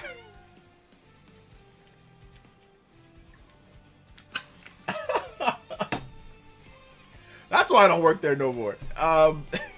If you guys haven't seen my most recent video, that's my most recent video. Make sure you guys check out that video as we wrap up the stream here. I remember your Trials of Mana pop off at E3 2019. Oh yeah. Square Enix never makes proper remakes for their true classics, even HD 2D remakes. Sure, they do Dragon Quest 1 through 3 and 7, but no Final Fantasy 6, Chrono Trigger, Chrono Cross Remaster was jank. Yeah, that was dedication, bro. That's how you guys know I had enough of that job, bro. I was coming back on my lunch break to stream a Fire Emblem event. Like, I did not want to be there. I think I got let go a month later. I got let go the weekend after the Switch 1 came out. I was upset, and I don't know why. Like, my one big regret after my last day job that I had was that I actually acted like I was upset. Like, I should have just been like, cool, all right, thanks, and bounce. Like, I shouldn't have been so upset, like, and make it be like there was no reason to sit there and let them know that I was upset. I could have just been like, all right, cool, no problem. Like, this job's lame anyway, and like just took my stuff and bounced. But like, I turned it into like trying to argue back and stuff. I should have never done that. So yeah. But looking back, it was a blessing in disguise, man, because the Switch 1 just came out. I was in Los Angeles and I had to rush back home to get to Best Buy. And I was dead tired, bro, because I woke up like at 6 a.m. that morning on that Friday to be in Thousand Oaks for work, because I had to commute. So I drive there 2 hours with traffic, and then I'm there all day, and then I had to drive home with traffic and get to Best Buy. And then on top of that, even though I pre-ordered the system, they let people who didn't pre-order the system, that were just in line first, go in front of the people that did pre-order. They didn't have 2 lines. They only had 1 line because they're idiots. And then once you got to the front of the line, then they split you up instead of just having 2 lines from the beginning, because they're morons at Best Buy, at least at that time. So yeah. So then I was dead tired. It was like, by the time that I got out of there, it was like past midnight. And I was so tired. You can go watch my unboxing. I was legitimately like dead tired. It was crazy. Justin with the 2 says, I just figured out Picross. I have a puzzle game down. Oh, nice. Yeah, that's a good game. It's a good game. 170 on the board. Yeah, like, but it was a blessing in disguise. Like, but for me, I was scared though, because it was like, dude, if it was like gonna be like the Wii U again, like, you don't know if people are gonna like the Switch like that. I knew it was gonna do good. Like, I knew it was gonna do well. Like, I predicted 100 million that they could, but you just don't know if it's gonna take off online with people. So I just started creating content. Like, well, first I took a break. I was editing videos, but I took a break, and I just played Breath of the Wild all day. I went home, and I'm like, man, how am I gonna tell my family and what happened? Like, what am I gonna say? Like, I, again, got let go, and I just got a house. I just bought a house at that time. So yeah. I just bought a house, so it was rough. It was rough. Oh no, that was the last job I got let go of. I just bought a house, but then I got a new job. I got the current job after that, like 6 months later. But so no, it had been a year since I bought my house, my old house. But I remember I was just thinking like, oh man, I got again. Oh my gosh, what am I gonna do? So then I started creating more editing videos. Started streaming a bit more. And like I said, the rest is history. But yeah, man, it was crazy. And then like YouTube did a cool thing. Like YouTube, they finally put like I think at the end of 2017, they finally had like a membership thing like Twitch. Like, that's when they finally started doing that. So that helped out too, you know. Yeah, it all worked out. Best Buy fixed that for Switch 2. Yeah, they fixed that for Switch 2, because Switch 1, it was trash. Switch 2 bundle 500, Nintendo will sell a bazillion units. Well, it's 450 right now, at least here in the US. Black Friday deal. Did you watch Dreamcast Guy's story about 7-Eleven car crash? It had me LOL when he said 7-Eleven employees are dead inside. I didn't see that. No, I didn't see that video, unfortunately. I need to check it out. What's the name of the video? So yeah.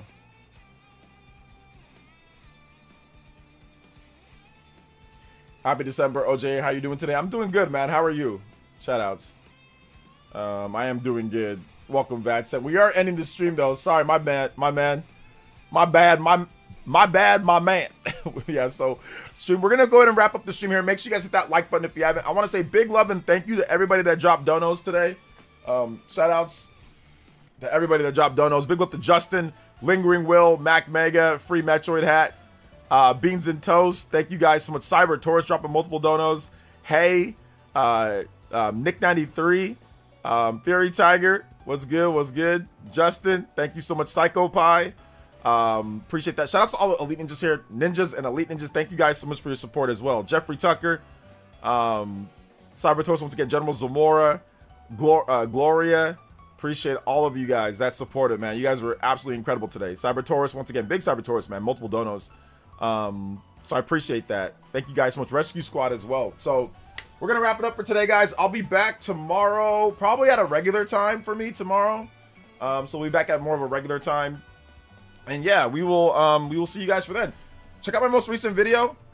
Yes, if you get a Switch 2, get it brand new. Do not get a used Switch 2. Check out my most recent video if you haven't seen it. It talks about Metroid Prime 4 being the biggest Metroid Prime game to date. Biggest Prime game ever. So thank you guys so much for watching. I do appreciate that. Thank you guys for being awesome. Thank you guys for being incredible.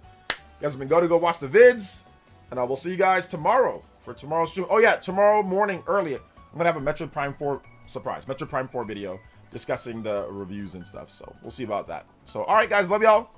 Take it easy. Peace.